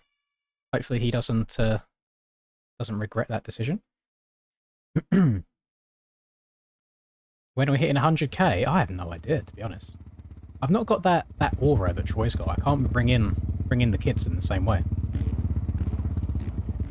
I try and lure him in with sweets, but he's just got pure vibes, pure energy. But I'm hoping that getting more active on the Instagrams and the TikToks as well, and posting that consistently will draw more people over as well. I also think that MTG also releasing on console as well as PC will be really good for the channel's health. So, revs are up, gates are down. We are racing again, gamers. Heat number 2. Troy side on the far outside there. Interesting choice. I think he's just trying to play it safe. Again, another questionable move from a young French player. Not to racial stereotype, but like, what are we doing here, boys? I mean, he got bumps that way. Actually, we can't like hold that against him too much. But a very interesting decision there. I wonder if the lap times will count. Who's going to go over the finish line first? It is Tyler. So a great start from Tyler. Rush just behind him. We've then got Dizzle. JC's there. J Will. We've got all the J's. X-Shit is in here as well. We've got Mr. Porkchop. Troy, not a bad start at all. He played it smart at the start, let everybody else go and try to tuck it underneath. Froxy with a very interesting, I think that was a cross jump that he just done over the front of Braden just there. We'll rewind that, let's have a quick look. We'll slow her down. Oh no, I don't think I'm going to have time. I know we're good. What? Boys, do not be like Froxy. Don't be a 250 rider. Don't yeet far left to far right across the face of other competitors. Nobody will like you for it. Right, meow, all the way back through to... Where are they? Ah! Thread the needle through the hole. There we go. We're back. We found them. God, this track's long. So we've still got Tyler out in front. I think he's just going to disappear, to be honest. It's kind of what he does. He's got the red plate for a reason. We then got Rush in P2. Dizzle still up here. J-Will. Troy making some early moves as well. Going up the inside. Good pass from Troy. There's a little drama going on behind him as well, which is going to give him some more breathing room. Dorian's not doing too great back here. KFC's not doing too great. JS7 not doing great. There is some fast boys towards the back of this. I think the real question of this race is this man right here going to be able to get a 250 through into the main event? Time will tell. We've got 5 minutes plus a lap to go for that to become clear to us. Look at this train of riders that we got up here. Oh my goodness. JC, KFC, Dorian, Ethan, Porkchop. Oh, hard dog dive into the inside. He gets a little bit too aggressive maybe. I think the front end started tucking and he took somebody else with him. Right, they go across the line. Tyler is actually...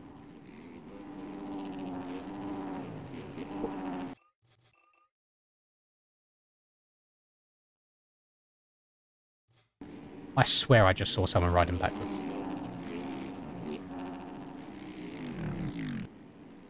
Or is my shit just lagging like crazy? I think it might just be lagging. Oh no, there was a crash. So Egg Poo Poo was trying to get going. Everybody else working their way through. No, we're all... I swear I saw someone riding backwards. I'm getting old. I'm almost 30. The dementia's setting in early. Right. So actually now, Mr. Chapstick is going to be the one leading us through. He's going through the room. Tyler doing a very quick job here of catching up with him again, though, after he went down earlier. Let's see if he can make the move and where it's going to be. Tyler getting a great drive through the whoops there. He gained maybe another half a bike length or so, and then leaves the brakes off a little bit later. I think Rush is primarily a 250 rider in the past, so he might just be having a little bit of a breaking in period on the 450 as well. Are they both going to get the quad? They both had great drives coming out the corner. They do. Both going to step over. Yes. And then both going to triple. Quick shit talk Troy so he gets the motivation to get this transfer spot. I don't think he... I don't think he'll hear me. I don't think he'll have me open in the background. He's probably recording this. Oh, Tyler still trying to go over. Doesn't get it clean. He's going to let Rush pull away just a little bit. Is anybody else going to be sending this triple? Nope, both checking up and going for the double. We'll let them two battle it out for now.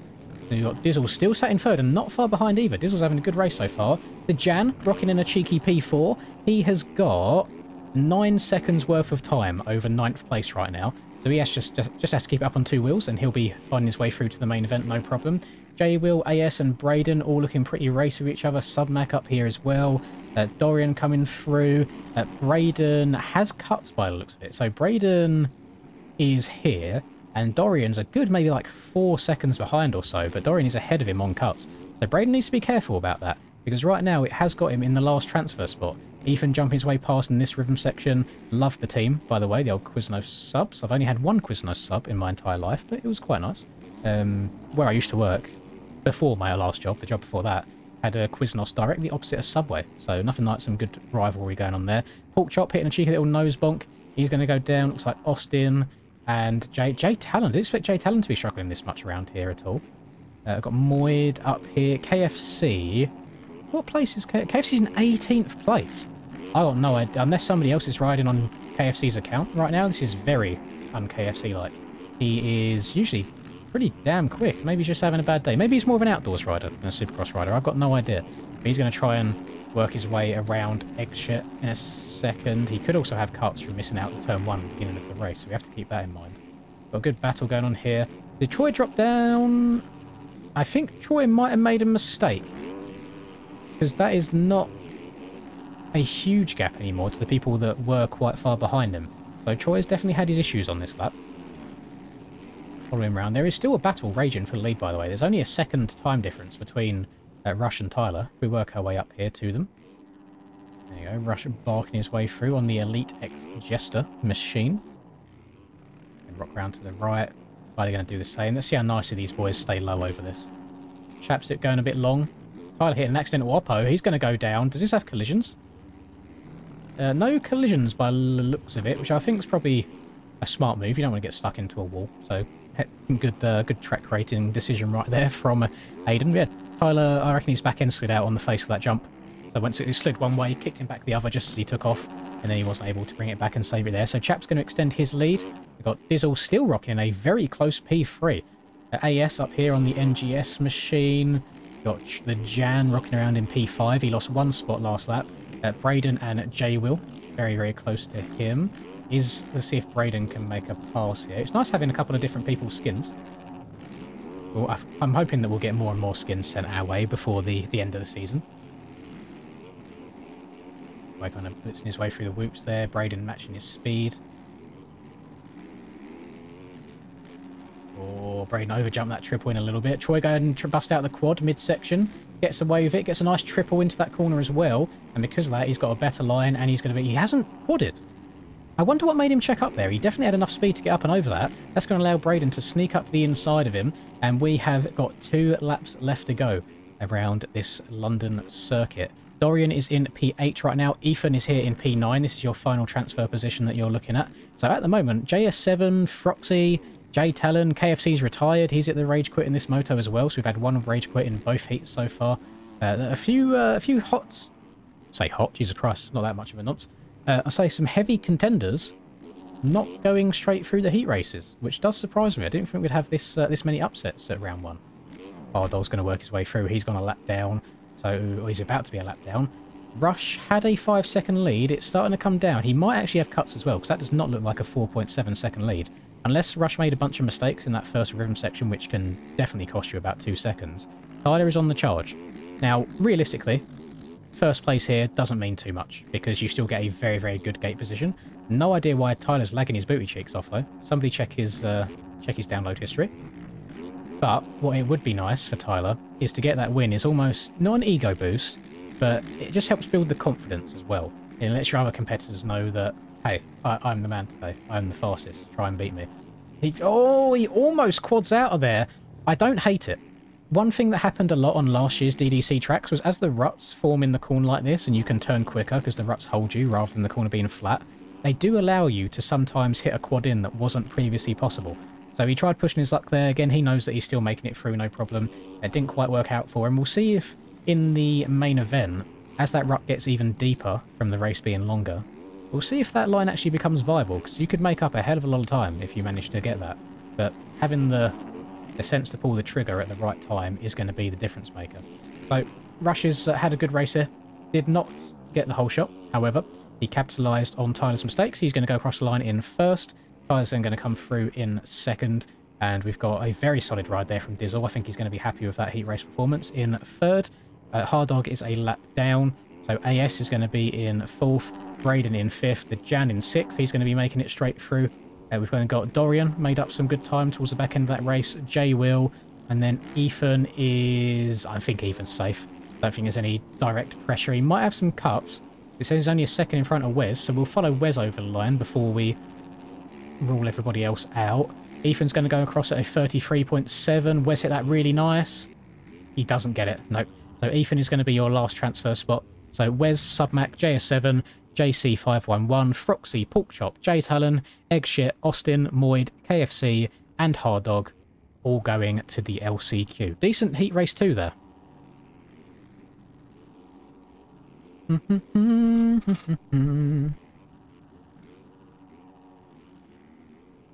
Hey, to be fair, if they are 16 and I call them hot, then in the UK at least it's still legal. It's only in the US that you have to wait 2 more years. Yes, Drip, please. Please, please, please, Drip, do not spoil anything for me. I know where we're going with this. Please do not ruin the grand final. I watched the Optic versus Heretics game, but because I've been doing this stream, I haven't been able to watch the final yet, so please don't ruin my night. I want to sit and watch it after this stream ends, before I disappear off to the gym. I don't want any sort of hints. I don't want like, oh, it was a good series, it was a bad series. I want nothing at all. Yam's better than the Fantic. I'm switching for the main. Maybe... I mean, I am of the opinion that the Fantic, at least suspension-wise and a little bit of front end, isn't as good as the Yami. But the reason it's really good outdoors is because it's faster than the Yamaha is. And again, because of how flat track the... well, how much of a highway the aerial tracks have been, you don't actually need a good suspension. So that's why the Fantic's doing well there. So in Supercross, when you do need a bit of a suspension, that's why I think the Yamaha is dominating so far. Now, me and my Pookie Rusper are going to sit down and watch that once the stream's done.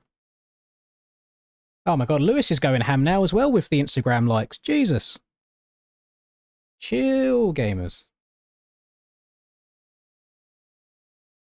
Nah. I have to clear them. I've got like 30 notifications. Holy moly. Suzuki Supremacy? Unfortunately not. I wish that was the case, because the Suzuki's a nice bike. And power-wise, it's got actually quite a good acceleration. I was getting good jumps out of the gate at Washougal. The issue is on the second half of the start straight, you get swallowed by the Yamahas and the Fantics. And it just doesn't handle the erode as well as a Yamaha or like a KTM does.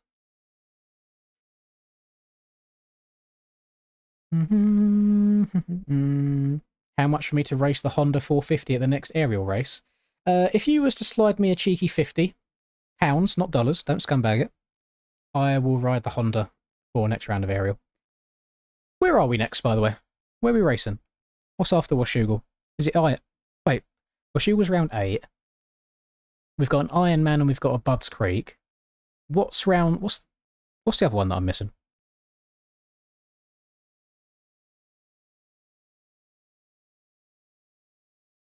Is Ironman next? Am I missing one? Dilla. So Ironman, Dilla, Budds Creek. Yeah. Yeah, I can race a Honda at Ironman if people want me to. For monetary gain, of course.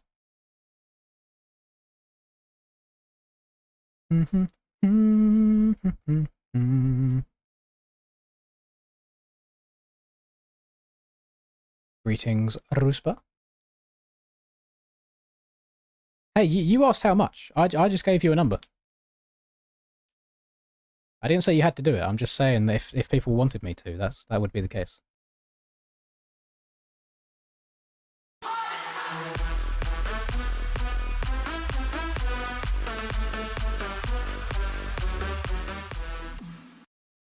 Husqvarna gang instead. Austin. This wasn't part of the deal.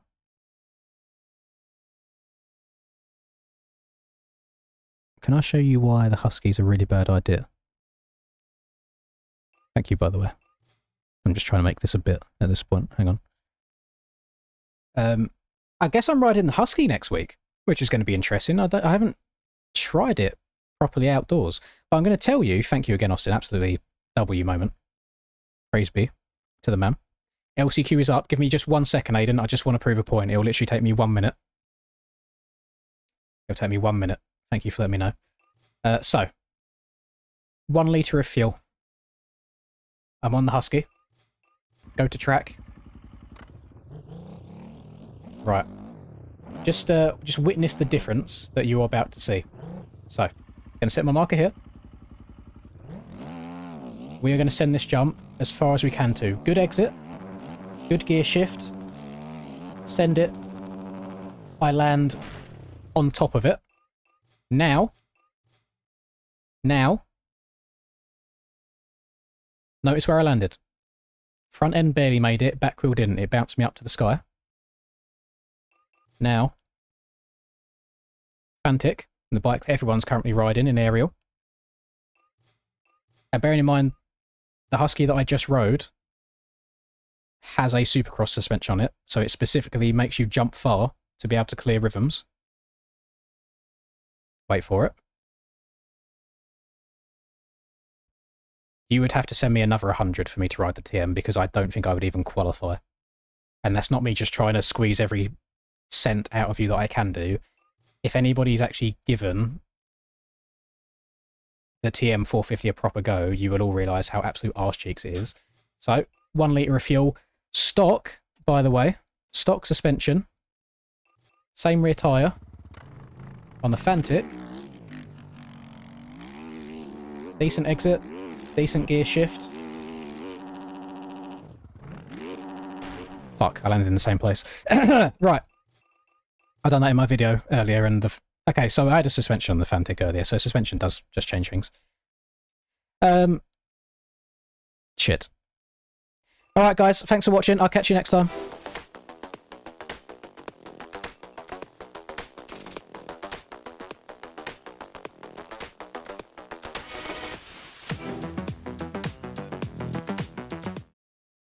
That was embarrassing, wasn't it?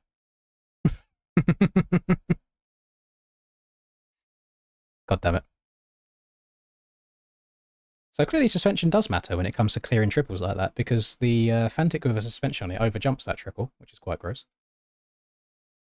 Yeah, that's it. I didn't put the tyre hacks on. Hang on. Let me, give me 1 second. Give me 1 second.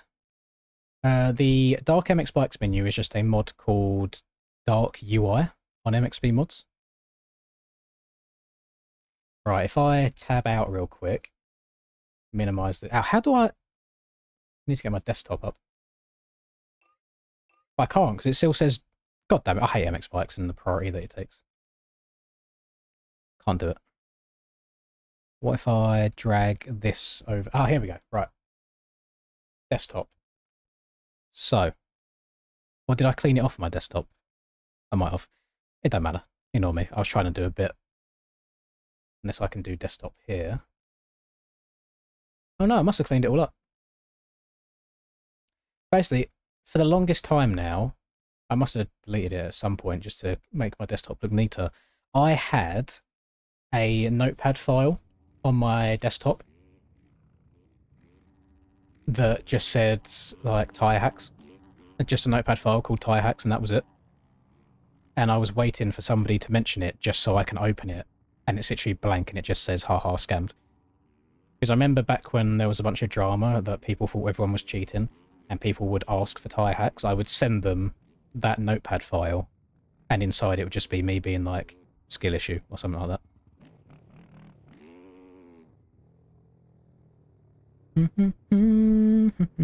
Mission failed. I'm sorry, that's what I get for trying to be funny. I will not do it again. I will stick to being my normal boring self. I guess I need to now get Ben to make me a Husqvarna skin. I mean, he's got 2 weeks to do it, so it should be okay. I also need to try and find a suspension that makes it work. I have a feeling that the biggest gripe that I have with the Husky at the moment is it's a bit too agile. So it means the back end snakes a lot, so you're kind of spinning and sliding rather than just moving forwards. Keep an eye out for the 359. Have you gone back to the TM, Willie? Because I generally think you'd do better on a TM than you were on the 450. Don't see any TMs. I do see the Husky, though, with Mr. Froxy. So we'll see how this goes. This is the LCQ gamers. Let's bring up the names again. There we go. Right. Send you the skin if it's a banger. I don't know if I'm allowed to do that. That's my skin. Right. So, KFC should be going through here. So should Willie. JS7's a good shout. Froxy's a good shout. Wes only just missed by 1 position in Heat 2. Ocean's good from time to time as well. We'll see how this goes. I'm very curious to see who makes it through here. 4 people are going to make it through to the main event. Revs are up. Gates are down. Who's going to make it to this first corner first? Froxy had a good jump there, but then of course got swallowed up because he's on the 250 machine. A little bit of a cheeky line there from JS7, but again, people getting bumped into. Very interesting line from Ocean. I'm not sure that's the way that you're meant to be going. AL goes down. OT is going to be going at the back of the pack, not what you want out of an LCQ. KFC with a good start, kind of crossing over from right to left there in front of Wes. Some very interesting tactics. We'll see how it works out for him. He's going to go across the line in first. Eggshit going down, getting into the back there. Froxy not going to be able to get up and over the finish line jump. He's going to lose a couple of positions because of that. Somehow doesn't get landed on. Oh, this is mixy. There's a lot of boys here. Moid going down. Aaron getting caught in him. Somehow surviving there. Holy. Slaxy turning around and getting going. Interesting track entry from Mr. Porkchop there. OT going down. Thank you very much, the aim. I'm very well. Thank you, sir. We are enjoying some lovely NSP gameplay. Very fun track by the looks of it tonight. A lot more people enjoying this one than they enjoyed last week's one. Hope you're doing well too. So, leading us through, we've got KFC coming through the whoops here. Then it's Wes. Submac is going to be up the inside of JC here. Hit clean, going down, tucking the front. He tried turning a bit too early at the end of the whoops. That's going to cause the front end to tuck. Willie told us to watch out for him in this one. So we're actually going to follow him. Hopefully there's no commentator's curse at all. Let's see if he can bring it back to a top 4. Didn't have the best of luck in the heat race. Made a couple of mistakes when he was near that transfer position. Went back to the pits. Maybe changed the bike up a little bit. And now he's back hoping for another shot at it. He is currently sat in P11. He is only 6 seconds behind 4th place though.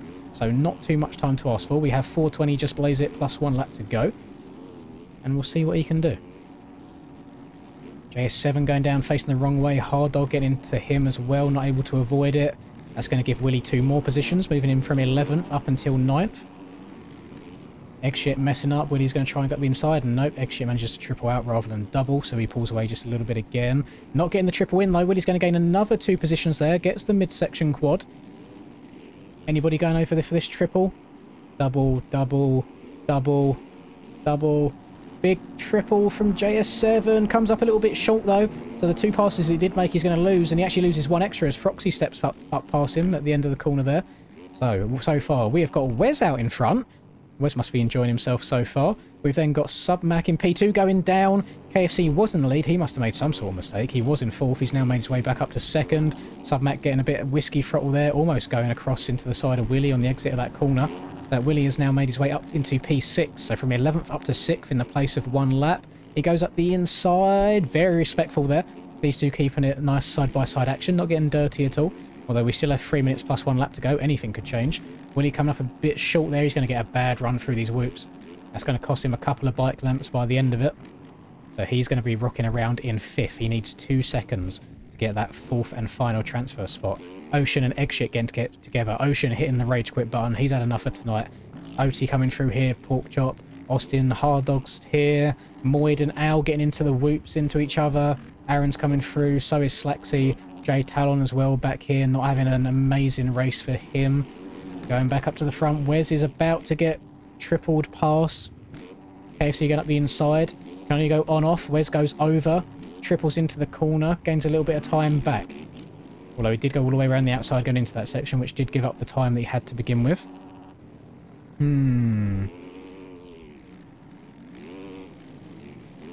Guess you'll be 3rd forever. It's a very pay-to-win system, the YouTube leaderboards, isn't it? You love and hate to see it, depending on what side of it you're on. KFC, just going for the double right now. Nothing ridiculous. Double. Everyone choosing to double here. We might have a bit of a spicy battle here going on for the 4th and final transfer spot into the main event. Submac is the man with it, and Willie is the man trying to take it. It looks like Willie has a second of cuts more than Submac does, so he'll have to make the pass and pull a little bit of a gap, which he does do. That's 2 laps in a row that Submac has messed up this rhythm section after the finish line. So that is going to move Willie up into P4. He now just has to pull about a 2nd gap on him, which I think he's done already, to secure that P4 position. He is behind Mr. Quiznos Subs. As Quiznos messes up the jump, Willie gets into the back of him. He might get another second of cuts there as he had to go through the bows to take evasive manoeuvres. So he's going to have to try and put on a bit of a charge. That is going to re-promote Submac into that P4 spot. However, look at the train of riders he has got hot on his heels, ready to try and take that position away from him, just as Hickle messes that up. Hicklin, sorry, that looked like Hickle from a distance there. My eyes are going. So JS7 messed up early on in this race. He is trying his hardest to come back here. He was very, very fast outdoors in the GP season specifically this year, and we are trying to see him do the same thing in Supercross. He's been struggling with it just a little bit from what I've witnessed, but that is quite a common occurrence on this game. People are good at one discipline and are not quite as good at another. It's very, very rare breed that are really, really good at both. So we'll see if he is able to do it. Froxy's currently in P6. He is the only 250 rider that made it through tonight. So who went down there? JC goes down. That was a really bad crash as well. That bike tumbled forever. JS7 going to pass 2 people in the space of 1 section. That's going to move him up to P5.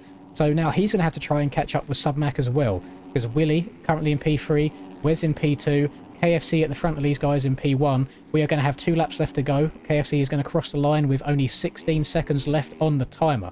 So 2 to go. It's got to be quite close here. I mean, I imagine KFC will see this through to the end and get the win. Very good performance from Wes. I think he's going to be quite happy with it so far.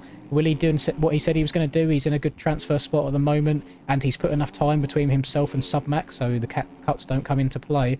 However, right now, JS7 has 2 laps to shut down this gap right here. It's 2 corners worth. Not a lot of time. Willie goes down. A really bad place to go down as well. That's a really slow section of track for you to get going again, as JS7 going to gain so much time. And don't forget, Willie does have a second, possibly 2 seconds worth of cuts. So if my maths is mathing, we'll see when they go across the next sector split. I don't think JS7 will have to pass Willie.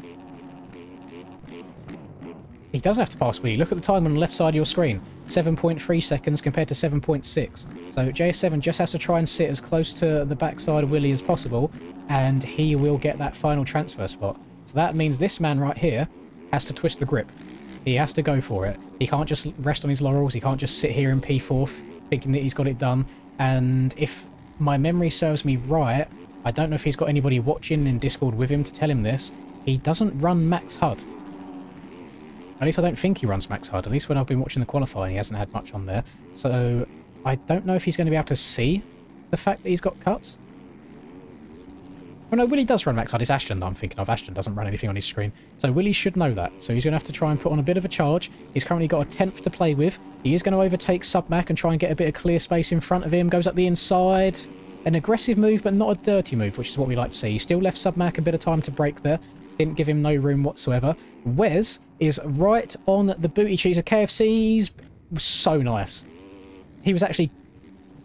He thinks the race is done. Wes, you've got another lap to go, buddy. He thought the race was over. Thank God he didn't go back to the pits. He has put himself in a trouble position now because he's had to double his entire way through this rhythm. Willie messing up as well. JS7 is coming. This is the battle for the final transfer spot that you have right here. We've got 4 riders all going at it. And funny enough, your leader, KFC, just messed up the first rhythm section as well. So KFC with a little bit of breathing room, but Submac, JS7, Wes. Willie's gone down again in the same section as last lap. You hate to see it. Froxy's now going to overtake Willie there. There could be all sorts of cuts coming into play at the end of this race. Willie's going to have to make up 2 positions and some extra time if he wants to get in that 4th transfer spot with the cuts that he currently has. Right now, it is Wes. He's gone from what he thought was a P2 to... Well, it would have been a P1 after cuts. He's now on the bubble. He is in the danger zone, as the cool kids say these days. Let's see how it goes. I don't think KFC also thought it was the last lap. I think KFC checked up to cut down because he thought Wes was going to run him high. Willie going up the inside of Roxy. He's going to make the pass there for 5th place. He still needs to get a move on. He needs to gain 2.8 seconds. He's going to have to pass Wes, and he's going to have to leave him behind by about a second or so. And I have a feeling if he can make the time up, it's going to have to be an aggressive one, but he messed up the quad right there. Wes just has to keep it up on 2 wheels. That's all we can ask for him. I'm going to stay on board for him right now. This is the last man making it through to the main event. Right now, JS7 must be loving life. He's been given a gift as all them boys bunched up together. He didn't have the best start in this race. Submac slotting in behind him. He's going to be 3rd. Wes is working his way through. I think Willie, unfortunately, is just going to run out of time. Too many mistakes. He crashed on this right-hand side here 2 laps in a row, and it was very costly. So KFC is going to win this one. JS7 in 2nd, Submac in 3rd, Wes in 4th, and Willie goes across the line in 5th. I would love to get a heart rate monitor on Wes right now and see what his body was doing in that last lap. He had no idea. He thought the race was done. Little did he know there was one to go. What a good LCQ. Good stuff right there.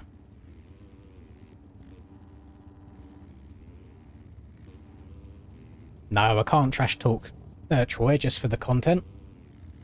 Because he'll clip it, put it in a video, and it will give zero context at all. And then all of the little TikTok and Instagram gremlins will come and give me shit because they don't have brain cells to think with. Willie did sell in that one, unfortunately. He crashed twice in the same spot 2 laps in a row, and it was a very costly one in terms of the amount of time that he lost. That was a very, very good LCQ, gamers. Right, main event time next. I'm going to go back and try and prove my point again that I tried proving for you, so I'm going to put the setup on the Fantic to show you.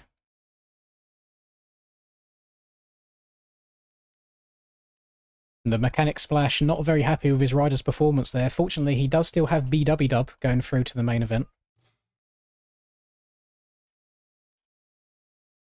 Willie's come back to the rig. He's blaming the bike. He's blaming the setup.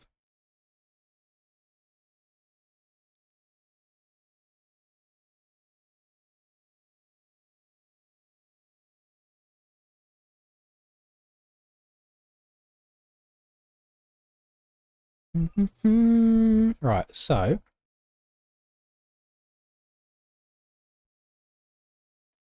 hey guys, use SPX suspension.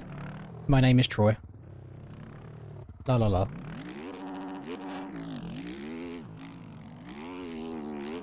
Let's see if it changes anything now.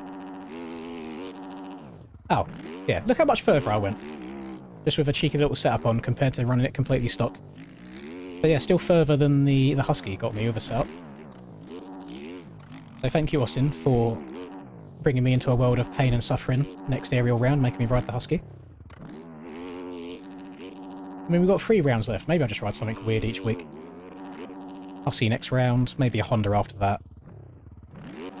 Maybe a Cowie after that, or maybe a Triumph? I don't know.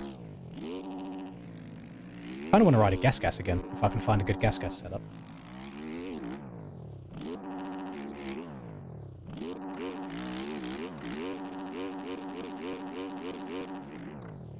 Ride a munch in the whips, not gonna lie.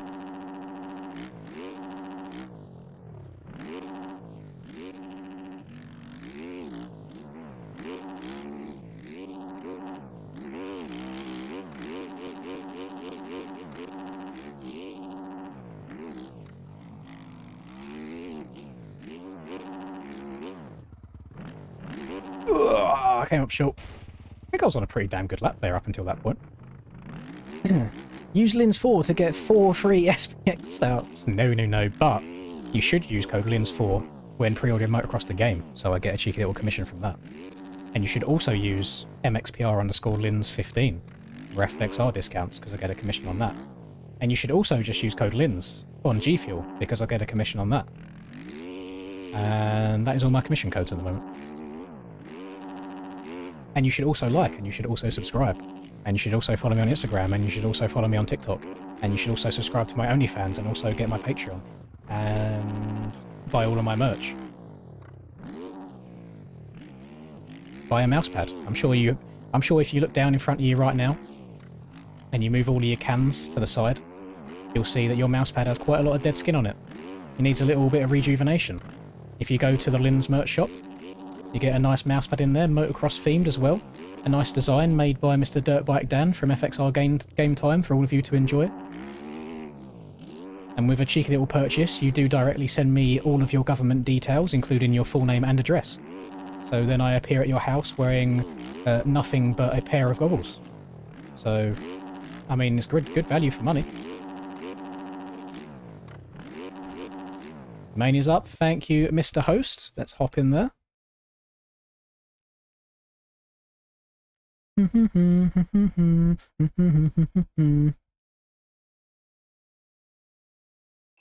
Right. Multiplayer.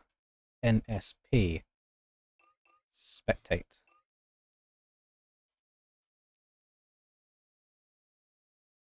Oh, well now I'm even more sad that Willie didn't make it through.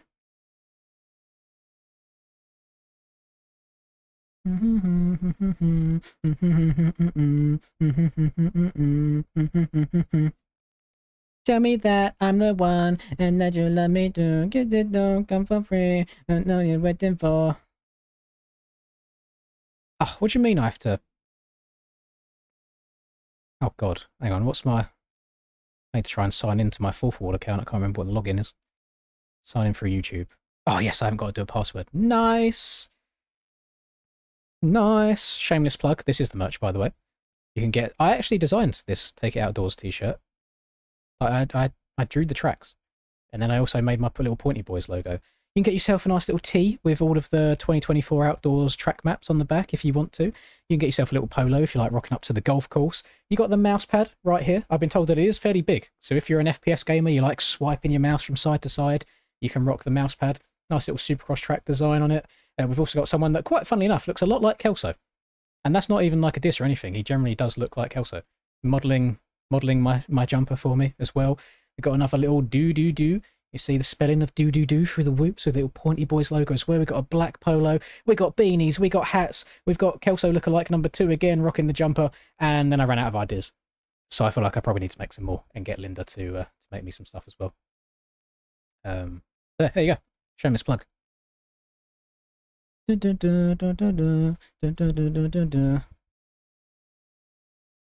don't have my own mousepad. I have got... You remember I went through like my Pokemon phase of opening a bunch of Pokemon stuff?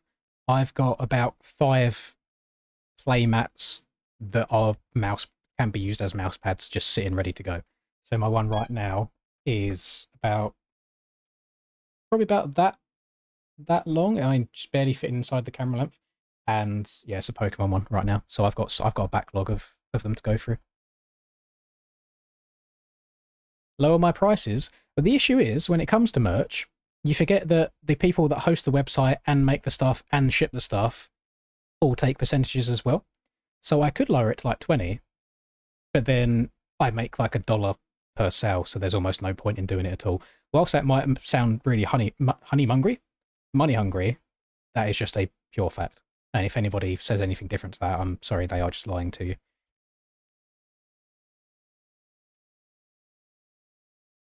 I think I make something like $7 on the hats. Why is TJ not rocking my gear? I don't know. I did give him permission. I mean, he might be. He might have changed after the heat race. I can't see it right now.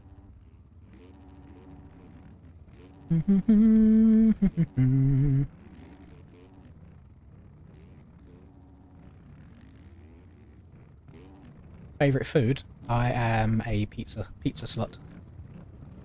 Do love me a pizza. Probably would be last meal. Pointy Boys, yes. Pointy Boys is basically just the terminology for a whoop section in Supercross. You've got the rounded boys, or you've got the quite sharp pointy whoops, and we like calling the whoop section the Pointy Boys. And I thought it just had a nice ring to it, so I quite liked making that as like its own thing. And I think it's much better than me just slapping my own logo on everything as well, having something a bit more wearable.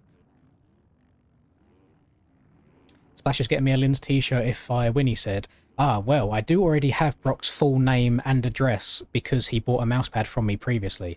So if Brock doesn't win this race, I will fully dox him on live stream in front of the current 182 people that we have in here. So, Brock, you better get a dubski or you're getting swatted. If that clip ever makes it to court, by the way, please understand sarcasm. It was a joke. Allegedly. In Minecraft in GTA.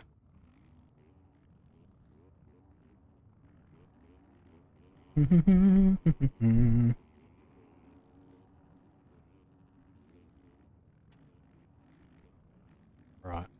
Let's have a little... I'm going the wrong way. Let's have a little fly up to the pits. By the way, not many of you people will ever see this. So because it's basically nighttime and the sky is black, the lighting is also basically that way. So because you can't get real lights in this game, like you see these lights here shining down, they don't illuminate anything. So to get the effect of different parts of the track being brighter or darker, given the whole shadow effect, what happens is you place a PNG image at the top of the world, so the light is shining from above down, and it shines through an image of the track. So if you was ever interested in track creating and see what goes into it, Aiden's had to draw all this up. So you see, obviously, the transparent parts let all of the light through more, and then the white parts block out the light. If my memory serves me correct. Or it might be vice versa. It's one of the two. I can't remember which one. Yeah, if you was curious how the lighting and stuff works like that, this is how it works. So you got to think the light shines from above the track down, and it shines down through this overlay, which then projects the right amount of detail onto the track itself.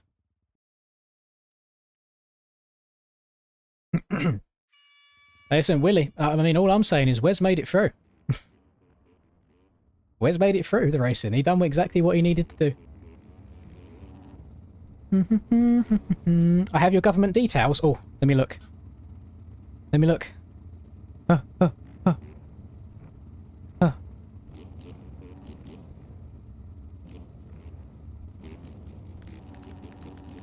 I will definitely be visiting your house, Austin. I heard that you are doing quite well. If I bring a tow truck with me, will I be able to leave in one of your very sexy vehicles, or are they stored somewhere else? Right, orders. There you go, I just earned $7.22 from Austin ordering that t-shirt. Supporter.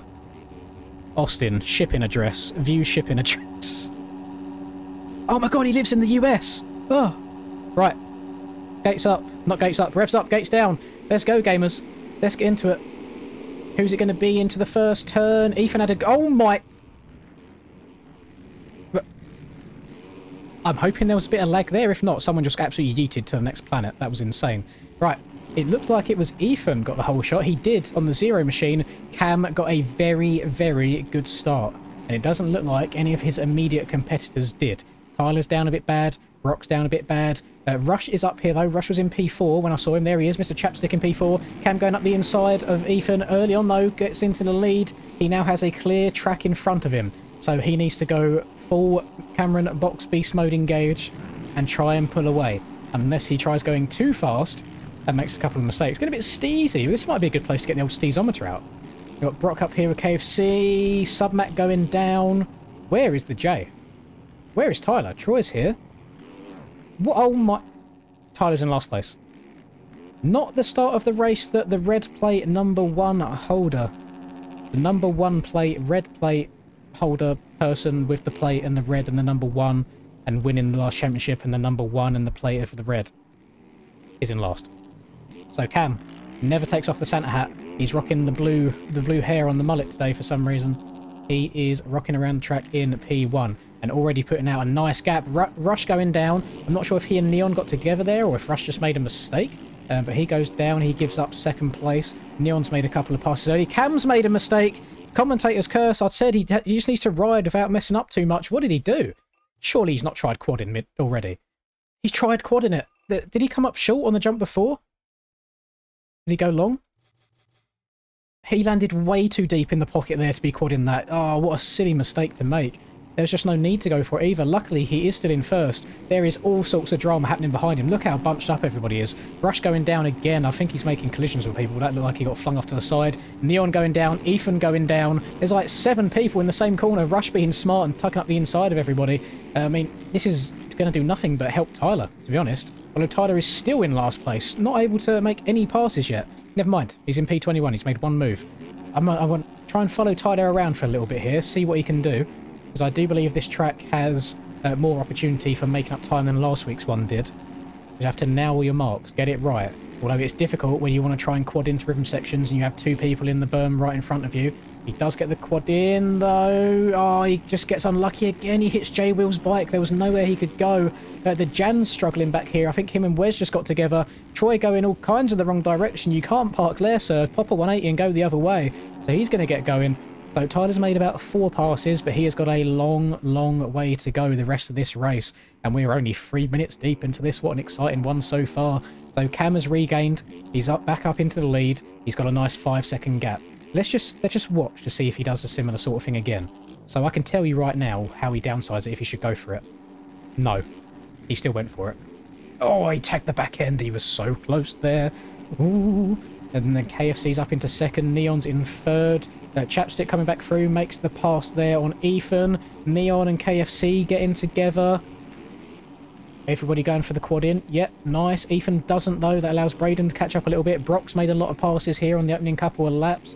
He's working his way through. Not a great start for Dorian at all. Wes is doing... He's doing okay. He's in 13th right now. Not a great start for JS7. Where is our red plate man? Where is he? Tyler J, what is going on? I think he might have used up all of his talent on his birthday at Washougal. I'm so glad that he's not running my gear, because I mean, maybe he is running my gear and I don't have it. Maybe it's my gear that's a curse and not my lack of talent, because I'm not sure what he's done. But between the heat race and now, his fingers have completely stopped working. So Cam out in front, a dominating lead so far, 7.6 seconds. Hopefully he can keep this up. He might stretch it out to around 30 or so by the time this race ends. Neon up into P2, Rush in P3, Ethan on the Zero Synergy machine in P4, Brock up to P5 already. He's got Lynn's merch on the line. The team owner is promising that he'll get him a t-shirt after this race if he wins. If he doesn't win, his full government details get leaked to the entire MX Bikes community and he's going to get swatted. So we best hope that the youngster can get it done. He's going to try and blitz through the whoop section. Gained a good amount of time on Ethan through that rhythm section. Everyone choosing to slot to the inside here and step over. I do think that's the best line choice to then be able to go triple and triple into the corner afterwards. Playing nice and low off the double there. Scrubbing harder than Ethan does over this. Will he get the drive through the whoops? No, Ethan covers his line as well. Moves from the left over to the right, blocking B-Dub's line a little bit right there. They're all going to just filter into the outside of the corner. Going triple. Everyone playing it safe as well, just choosing to step over rather than going quad. Who's hitting the quad here, though? Neon gets it.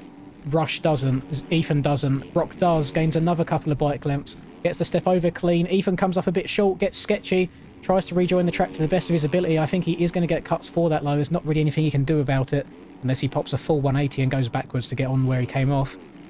I respected that track re-entry. He thought about doing it. Realised that his best bet was just to carry on from where he was. He carried on again. Didn't get in anyone's way. Good stuff. Jan, back in P12 right now. Had a decent heat race. I think he finished about 6th in his heat, so if you equal that, it does equal P12 for the main event, so he's probably sitting about where we expected him to finish right now. We've got Silver on the Charged Cycle Works machine.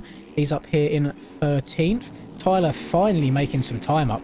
He's gone from 21st to, I think, 14th in this one lap alone. He might just have a disgusting amount of cuts, because it's still showing him in 18th right now. We'll see as he goes across the line. That puts him 14th. No, he's good. He's good. He's just made a hell of a lot of passes. He's just passed all these boys in the space of one lap. Tiger's ping still going crazy right now. Submac not having a great one so far. Who else we got back here? J-Will, JS7 not having a good one. He made it through the LCQ, but he would have been hoping for better than a 21st right now. We'll zoom all the way through here. Pat's rounding us off there in P22. Where is our race leader? Leader's gone. Where is Cam? There he is. Oh my god, he didn't load in for a while there. So Cam, 9.6 second lead already, and we're only 7 minutes into this race. Neon and Rush having a very good battle so far for this P2 spot. Rush is going to go alongside him. Stays lower. Or he might have stayed too low. One steps over, one doesn't. Rush is going to control the inside. Nice pass. Just put his bike where Neon's wanted to go. Messes up the corner, though, on the exit. There's a little bit of cross-jumping going on, but everybody survives. It's okay. They're going to start bunching up. Brock has made his way up into P4 in the last lap as well. He made the move on Ethan. Everyone choosing to go triple and then double. Brock going a little bit long there. He's going to try and hold that a little bit tighter. Ethan's still rocking in P5. I'm sure Ethan's going to be happy with his results so far. Cam just flying over everybody else in the lead at the moment. He has lost about half a second in that last lap, but that's just one little mistake, one tiny case. KFC started with, I think he had a good start in this race. I think he was about second out of turn 3 or 4. But he has dropped down into P6 right now, battling with Braden for that 6th spot. Kay is here. Troy's trying to make some moves as well. He's still rocking around the 12th spot. Tyler is making up a good amount of time now. So not the race that he would have wanted, but it's all about damage limitation. And Tyler is not the kind of person to have many bad rounds. So if you're Cam, you really want to capitalise on this. This man very, very rarely finishes off of the podium in any event that he does. So Cam needs to just go. He has lost 3 seconds to Neon as well, though. So Cam making a fair few mistakes in the last lap or two. Looks like Brock messed up that section, so he's going to let the gap to Rush and Neon pull out just a little bit more. Well, these two have just been having such a good battle so far. I wonder if they're enjoying it or if they're getting frustrated with each other. It just seems like one of them, what, you make a pass, you make a mistake, the other one makes a pass, then makes a mistake. It's like, oh, just get away from me, please, leave me alone. Rush up the inside, aggressive move, but still clean. Neon had time to check up and go underneath. Some good heads-up racing between these two right now. Probably one of Neon's best 450 rides to date, if I'm being completely honest. He's hopped on the 450 a few times over the course of this year. He's done it in GPs once. I don't know if he's done it in outdoors yet, but didn't have the best of time on it. So seeing him doing all right in this race, he's getting there. He's learning. Brock did make up some time though. So when Brock is not messing up, he's going really, really quick. There's just a couple too many mistakes here by the looks of it. So there's your race leader. We then have to wait 8.5 seconds as Rush tries going up the inside and Neon there again. He gets it done. It's a drag race. Oh, I thought there was going to be some cross jumping. Neon choosing to triple. Rush has the better line at the top of the hill. They're going to filter in with each other again. These two are just matching each other like for like around this. This is very cool to watch. Both hitting the step over. Rush went a little bit short. Neon got it better drive. They're both going to hit the nice same rhythm coming out of here though.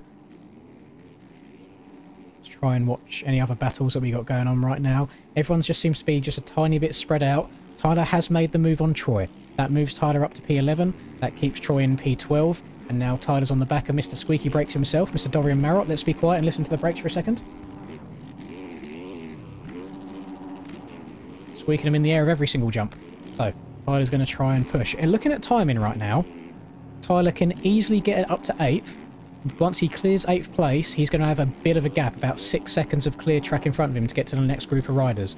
So if he can dispatch these guys in front of him as quickly as possible, he'll give himself the best opportunity to do so. It looks like Rush has made a mistake and gone down. He has let Brock get up into that P3 position. No, they're all making mistakes. Never mind. I think Cut's come into play as well. The max HUD is completely lying to me. So Brock is in 3rd on timing, but not on track. Here we go. Now it's updating. Cam's making mistakes. I thought that he would walk away with this once he got a clear track. I think he just needs to chill out a little bit. He just tries to go for the huge line every single lap. And sometimes it just ends up, you know, being worse for him than if he was just to chill out and just check up one jump just a little bit. So, I mean, these boys can see him. They can look up the track. They can see where Cam is, and they know they're still in with a chance. Jake having a really good race so far as well. He's challenging Brock for this P4 position. And we have less than 10 seconds between 5th and 1st place, which is quite a rarity these days. A lot of time, the top 2 or 3 do absolutely gap the entire rest of the field. But this track, I think right now, a good amount of skill to get the whole lap clean, but then the good amount of, I guess, easiness or forgiveness to make it so you're not just wadding yourself everywhere. I do think this is a really good track for racing on. I mean, that's just my opinion sitting in the booth. It could be different. I'll be interested to see what the riders have to say at the end of this. So as they run, Cam, 1st. Rush, aka Chapstick, 2nd. Neon, 3rd. Brock Williams, 4th. And they can still see Cam at the end of the whoops. They're coming for him. As the road comes in, things could change. Jake is in 5th. We have then got a bit of a gap back to 6th here. We've got Dizzle, who's having a really good night as well. Ethan in 7th. KFC in 8th. Kay in 9th. And I think Tyler's probably going to come through. No, Troy and Dorian have both gone past Tyler again. So Tyler making too many mistakes. Submax made a good amount of time up as well. He was in 21st earlier. He finds his way up into 14th place now, with Braden, AS and Silver just behind him. Oh my goodness, this is there's some decent action all over the place here. Plenty of mistakes being made. Brock is going to make the pass on Neon. That moves Brock up into an on-track position of P3. He gets up and over that quad coming out of there. Looks like Cam has made a tiny bit of time up in the last lap. Looks like he's about 1.5 seconds, sometimes 2 seconds lap quicker than the rest of the boys here.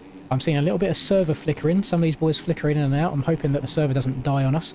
Apparently there was a lot of issues with the NA servers on Friday for the aerial race at Washougal, and they had to change to the EU servers because of it. Love that from Paboso. Thank you very much for the W quality game. And I want to stay on board with Brock here for a little bit, because he definitely has the pace. He gained time on Cam last lap. So he has the pace. If he can keep it up on 2 wheels and just log some really clean laps, to not only get 2nd place in this race, but to potentially go up and chow Cam for the win if Cam makes too many mistakes. He's got Rush just in front of him, not a million miles away, and we'll see what they can do. Let me try the old track cameras. There we go. The old broadcast camera. Aiden does spend time and effort making these cameras for us, and I very rarely use them. So let's stay on board on these for a little bit. We'll get on board with Neon so we can see a few different people in front of us. Brock's just in front of him, only a couple of bike lengths in front. You can't lie, Cam's riding arse. No, no, no, no, no, no, no. This cod brainer just said chow. Listen, chow me. I'm aware I'm an uncle. I apologise. I'm trying to fit in with the cool kids. It's just slipping into my vocabulary. So right now, JS7 hit the retire. Tiger hit the retire. Pat is scoring points. He's getting a point there for P20. Wes probably not having the main event that he would have wanted after the drama that went through in that LCQ. Submac has made a good amount of time up into P13. Dorian probably not the race he would have wanted right now in 12th. Tyler is still sat in around that P11 spot. I thought he would have made up a lot more time than he has done in this race. It hasn't been going his way so far. And yeah, Troy's rounding out our top 10. I'm not sure if that's a position that he'll be really happy with, or he'll just be like, meh, it was just an okay race. But the top 10, based on how the heat race went, I feel that's kind of where he belongs based on timing. Cam hitting the finish line again. We've got 6 minutes plus 1 lap left to go. You can see the road coming in now, so I think a lot of these berms are actually going to be faster than they were at the start of this race, where the track digs down. It gives the tyres something to bite on rather than just sliding around as these 450s are known to do. So I generally think lap times could just be getting better. He's got 10 seconds over Rush, who's in P2. Rush has been logging some very solid laps right now. He's not the fastest man on the track. I think both Brock and Cam are faster on a one-lap basis. However, one thing that Rush is doing, that Brock in particular hasn't done the last lap, is hit clean laps, just hitting his marks. That's something that Cam can afford to not do because he's just that much quicker and he can afford to make the mistakes and get going again. But we do still have a good battle right now, at least in terms of cuts. We've got less than a second between 3rd and 4th. Never mind, timing has now changed. We got any battles going on here? Battle for 12th. Here we go. Got Silver and Submat going out for a P12. Oh, Silver getting into the wall. He gets stuck into the bows. That's not a good place to crash. And he spawns facing the wrong way. You hate to see that. So that's going to promote Submac up a position. So now Submac, Dorian, and Braden. I just saw Tyler's bike swapping. It's fine. He's still up on 2 wheels. Let's watch a bit of a Tyler and a Jan battle, shall we? Whilst things at the front have cooled themselves down a little bit. I mean, if we're using Steve Mathis logic, then because RJ Hampshire beats Jorge Prado right now, RJ would have multiple world titles. So because Troy is currently beating Tyler, that means Troy should have won the DDC Supercross Championship last year. That means Troy also should have won the 2024 Aerial Supercross Championship. And Troy also should have been winning the last couple of rounds of Aerial Outdoors. So, W Troy. The interesting line from Tyler right there. That might give him a second to cuts. I don't know if that was intentional or if just where he overjumped the triple that he was going for, it bounced him there. But Troy sticking it to the kid, you know? Big barking. Steve Mathis nonsense checks out. I 100% agree. W, the SPX suspension, bringing Troy in here for a top 10. If you buy SPX suspension, you too can be 9th place in the NSP Championship, just like Troy. Splash, pay me, please. Pay me now. I've shouted you out. Cam's rocking. He's got an almost 12-second lead. He's barking. I mean, the gap now... Rush is in a little bit of a no-man's land here. We've got 3.5 minutes, plus 1 lap left to go. I mean, I don't see him catching Cam unless Cam's arse falls out and he just messes everything up. And then Brock's far enough behind where I don't know if Brock can make that 5-second gap up just in terms of raw pace. So I feel like these top 2, maybe even top 3, are fairly locked in. But then Neon's been making mistakes. Jake has now been promoted to P4, which moves Neon back to P5. Dizzle's doing his own thing. He's had a very... I'll say leisurely stroll of races today. He's just been doing his own thing. 3rd in his heat race. He's now rocking around in 6th in the main event. I think he's going to be a happy man for that. The Pin Performance FXR machine. Happy day for them boys. We always have to have a soft spot for anybody with FXR in their name. W sponsor, W company, getting involved in video games. We've then got Ethan on the Zero Synergy machine. I don't know too much about Ethan. I don't know if this is a result he's like going to be really happy with or if he's just going to be meh. But a P7 for someone that I don't see too much, so... good in my opinion. KFC not having the race that he would have wanted, rocking around in 8th place right now, especially after he ended up winning his heat race. Bit of a downgrade, I'll be honest. A couple of mistakes coming out from the Frenchman. K has just promoted himself up into P9, I think. I swear I just saw a change happen there. And then Troy... How many seconds of cuts does K have? K's here, and then Troy is only just here. I mean, things might change when they hit the next sector, but that looks like a lot of cuts. So Troy and Tyler still with each other, you know? Still staying honest. I mean, Troy's just hitting his marks, hitting smooth lines. Tyler is definitely quicker, but I think it's got to be at this point, at least once a lap, Tyler's casing some sort of jump and messing up at least one rhythm section, which is costing him so much time. So if you're a second a lap quicker than someone, but every lap you make a second to two. Oh my god, Troy's been absolutely cunted off the track. Not intentional, he went up too high in the corner, went up into the bow, slowed himself right down, and I don't think Tyler expected it. Look, Troy goes too high, front wheel gets caught in the bows, it stands him upright, and he almost comes to a standstill. Tyler can't go anywhere there. I think he tries turning down a bit lower, gets into him. I don't know how Tyler's not crashed. Troy goes off to the shadow realm, off into the darkness. He meets his maker. He's going to have to regain and try and get going again. Holy moly, Troy got sent there. But again, nothing Tyler could have done. Just wrong place, wrong time for Troy. Wrong place to make a mistake there. So just as I was complimenting him, saying that he was hitting his marks, he makes a big mistake. And that's going to see him lose out on... Where is Troy? How much time did he just lose? Troy lost almost 10 seconds in that one mistake there that he made. So he's going to get relegated from a nice solid 10th place all the way down to 14th now. And he's going to be battling with Braden. They get into each other. Troy tanks it. He says, get off me, buddy. I'm 6 foot plus. I go gym. Get on the weights. He moves Braden into the weight room himself. Now overjumping the triple coming out of that corner. Easy to do when the road comes in. You do carry more corner speed, which makes the timing quite difficult. But Cam has fully checked out now at this point. He's got 2 laps left to go. He's got a 15-second lead. Rush still holding strong in that P2 spot. Brock has caught up a little bit of time. He's brought it down to 3 seconds. But I still don't think it's going to be enough. Rush is putting in a solid performance, especially with stuff like that. He was just dreaming of the Linz merch. And now, unfortunately, his government details are going to get leaked to the internet because he's not winning this race. Jake in a bit of a comfy P4 there. He could chow for P3, though. Brock might feel the pressure here. I don't know if there's cuts coming in. Jake's using a different line to Brock as well. Jake's going to go double in, steps on, steps off, gets a good drive through the whoops because of it. I like that. It's not a line that I would have thought of myself, but it looks just as fast as the main outside line. So a very good performance for the man on the MotoView KD machine right now. Dizzle is now in a battle with Neon. Neon's arse has fallen out during this race. He's going to just keep falling further and further back. I don't know if he's just not enjoying the bike in the road right now. The road doesn't look too challenging, but that is much easier said than actually doing it yourself. Very easy for me to say what the track is like from the commentary booth. It's only when you get wheels on the ground that you truly know what these guys are experiencing right now. But Dizzle, potentially a top 5. I'm rooting for him, you know. But I want Dizzle to do well. And the question is Neon going to feel this pressure? Very, very curious to see. They're both going to get this quad okay. Both going to step over that. No, Neon coming up a bit short. Oh, he might have actually gone long. Dizzle going underneath. They're going to cut back underneath each other again. Good racing. One goes inside, one goes outside. Dizzle getting to the back. He stays up on 2 wheels, though.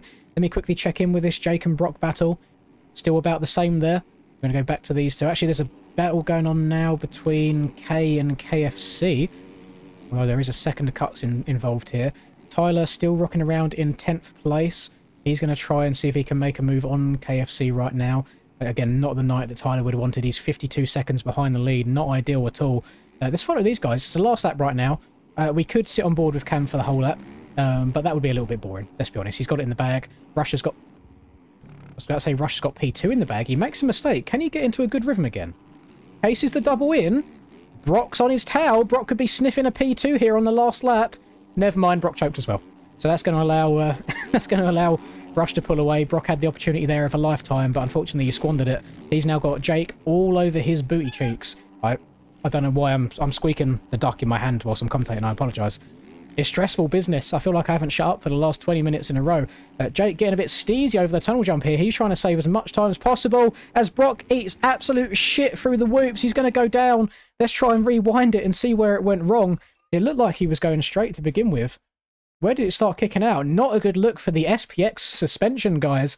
The back wheel kicking out sideways. I don't think Cloud Suspension has ever done that. At least that's what I hear. Every rider that runs Cloud has never swapped out in the whoops once. And here is your race winner, Cameron Box, taking his time up and over the finish. Round 1, 25 points. Superman for the imaginary fans. Red plate going into round number 2. He didn't vibe with the pre-season round. He definitely seems to be vibing with round number 1. He gets the job done. A solid ride from Rush here. Just keeping it up on 2 wheels, logging solid laps. He's going to finish in 2nd place. Jake has made the pass on Brock after Brock's mistake in those whoops earlier. Again, I don't know if it's someone with a name change. I've never seen a different Jake than normal UK Jake before. P3 for Jake on the day. He's going to be a happy man. Brock's going to be in P4. He's going to get dropped from the SPX ride and have his government details leaked to everybody. Neon coming home in 5th. Dizzle wasn't able to capitalise on Neon's mistakes earlier. He's going to finish in 6th place. Ethan going to come cross line in 7th. Still good results for the pair of them too. I don't think they'll be unhappy with it. Tyler comes all the way back from his last place start. What a hell of a ride he's had to go through to get all the way back up to a P8. I don't think he's going to be too happy with that. He's going to give himself a lot of work to do in the remaining 10 rounds, I think it is, of this season. I think we have an 11-round series. And there you go, gamers. K will get 9th. KFC will round out your top 10. Dorian in 11th. Submac 12th. Troy crosses a line in 13th. He did have a 10th position there on lock, but then just made that mistake. Got bumped into by Tyler. Went off into the abyss there on the side. Lost a bunch of time because of it. And then we've got Silver 14th. AS 15th. J Will 16th. Pat in 17th. The last person in the roll lobby, but we did have 5 rage quits. So I always respect people that stick to the end of the race regardless of how their races go in. So W Racing, good round. I think whatever Aiden has done, whether it was track layout, I mean this track layout is a little bit more open than last round, whether it's the slightly more rolled off tops of the jumps, they're not so peaky, whether it's the berms being a tiny bit taller, for whatever reason, this round 1 created such better racing than the preseason round did. So I hope we get more of that over the coming 11 rounds. That was some really, really fun stuff. Jake is Dan. Oh, was it Dan White? Oh, okay. I know that, I think Dan got banned, didn't he? And then he might be riding under an alias. That's fair enough if it is somebody else. I don't know if that is. I'm just reading the first comment that I've seen. But if that is Dan, good racing from Dan there. So, good stuff. Really good night's racing. I want to thank everybody for being here. I hope you've had a nice, enjoyable stream. And we will be back exactly the same time next week. Next week, we are going to... Let me check my DMs. We are off to Nevada.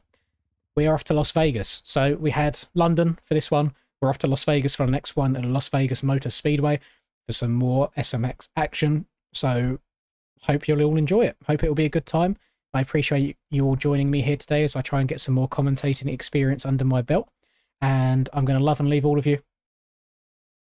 Can you send me something before I end stream? I'm looking at my DMs right now, Cam. Make it happen. Make it snappy. I have a feeling you're going to send me, like, you quadding out of this corner. Oh, for what I was saying, by the way, gamers, you can see here how this goes down now. That was a very loud car. Jesus. But this allows the guys just to be able to get the bike cranked over that a little bit more. And then the erode on the face of the jump, where it digs in, it allows you to get more pop. So you might have seen 1 or 2 people hitting the quad out of this corner. Tyler tried it in the heat race. I just don't think that he had enough erode there to do so. But it was definitely an interesting option. Interesting option indeed. Going to be an MTG full-time announcer? I actually don't know. I don't know where I stand on that. Because I imagine... I mean, let's be honest. This is all hypothetical. We have no idea what the future holds. If maybe for some reason I'm really good at MTG, it would be nice to compete. But let's say I'm arse at MTG, but you then done, hey, here's Kellen, here's Linz, here's Narvo, pick a commentator. I don't beat either of them two. So it's hard to say what the future's gonna hold for me. So I mean I'm happy to get the commentating practice in anyway. It's good fun. I'm just hesitating a second before we disappear. I'm just looking at my DMs because Cam said he was going to send me something and I'm waiting on it. I'll give him 30 more seconds before I leave everybody for the night. I know I'm not him anymore, but I like holding into it as long as possible. The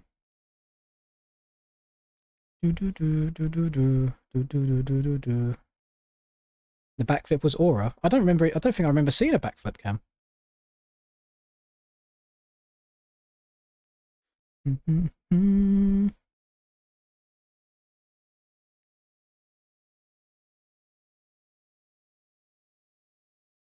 No, I've not got anything in the DMs. So I'm going to love and leave you.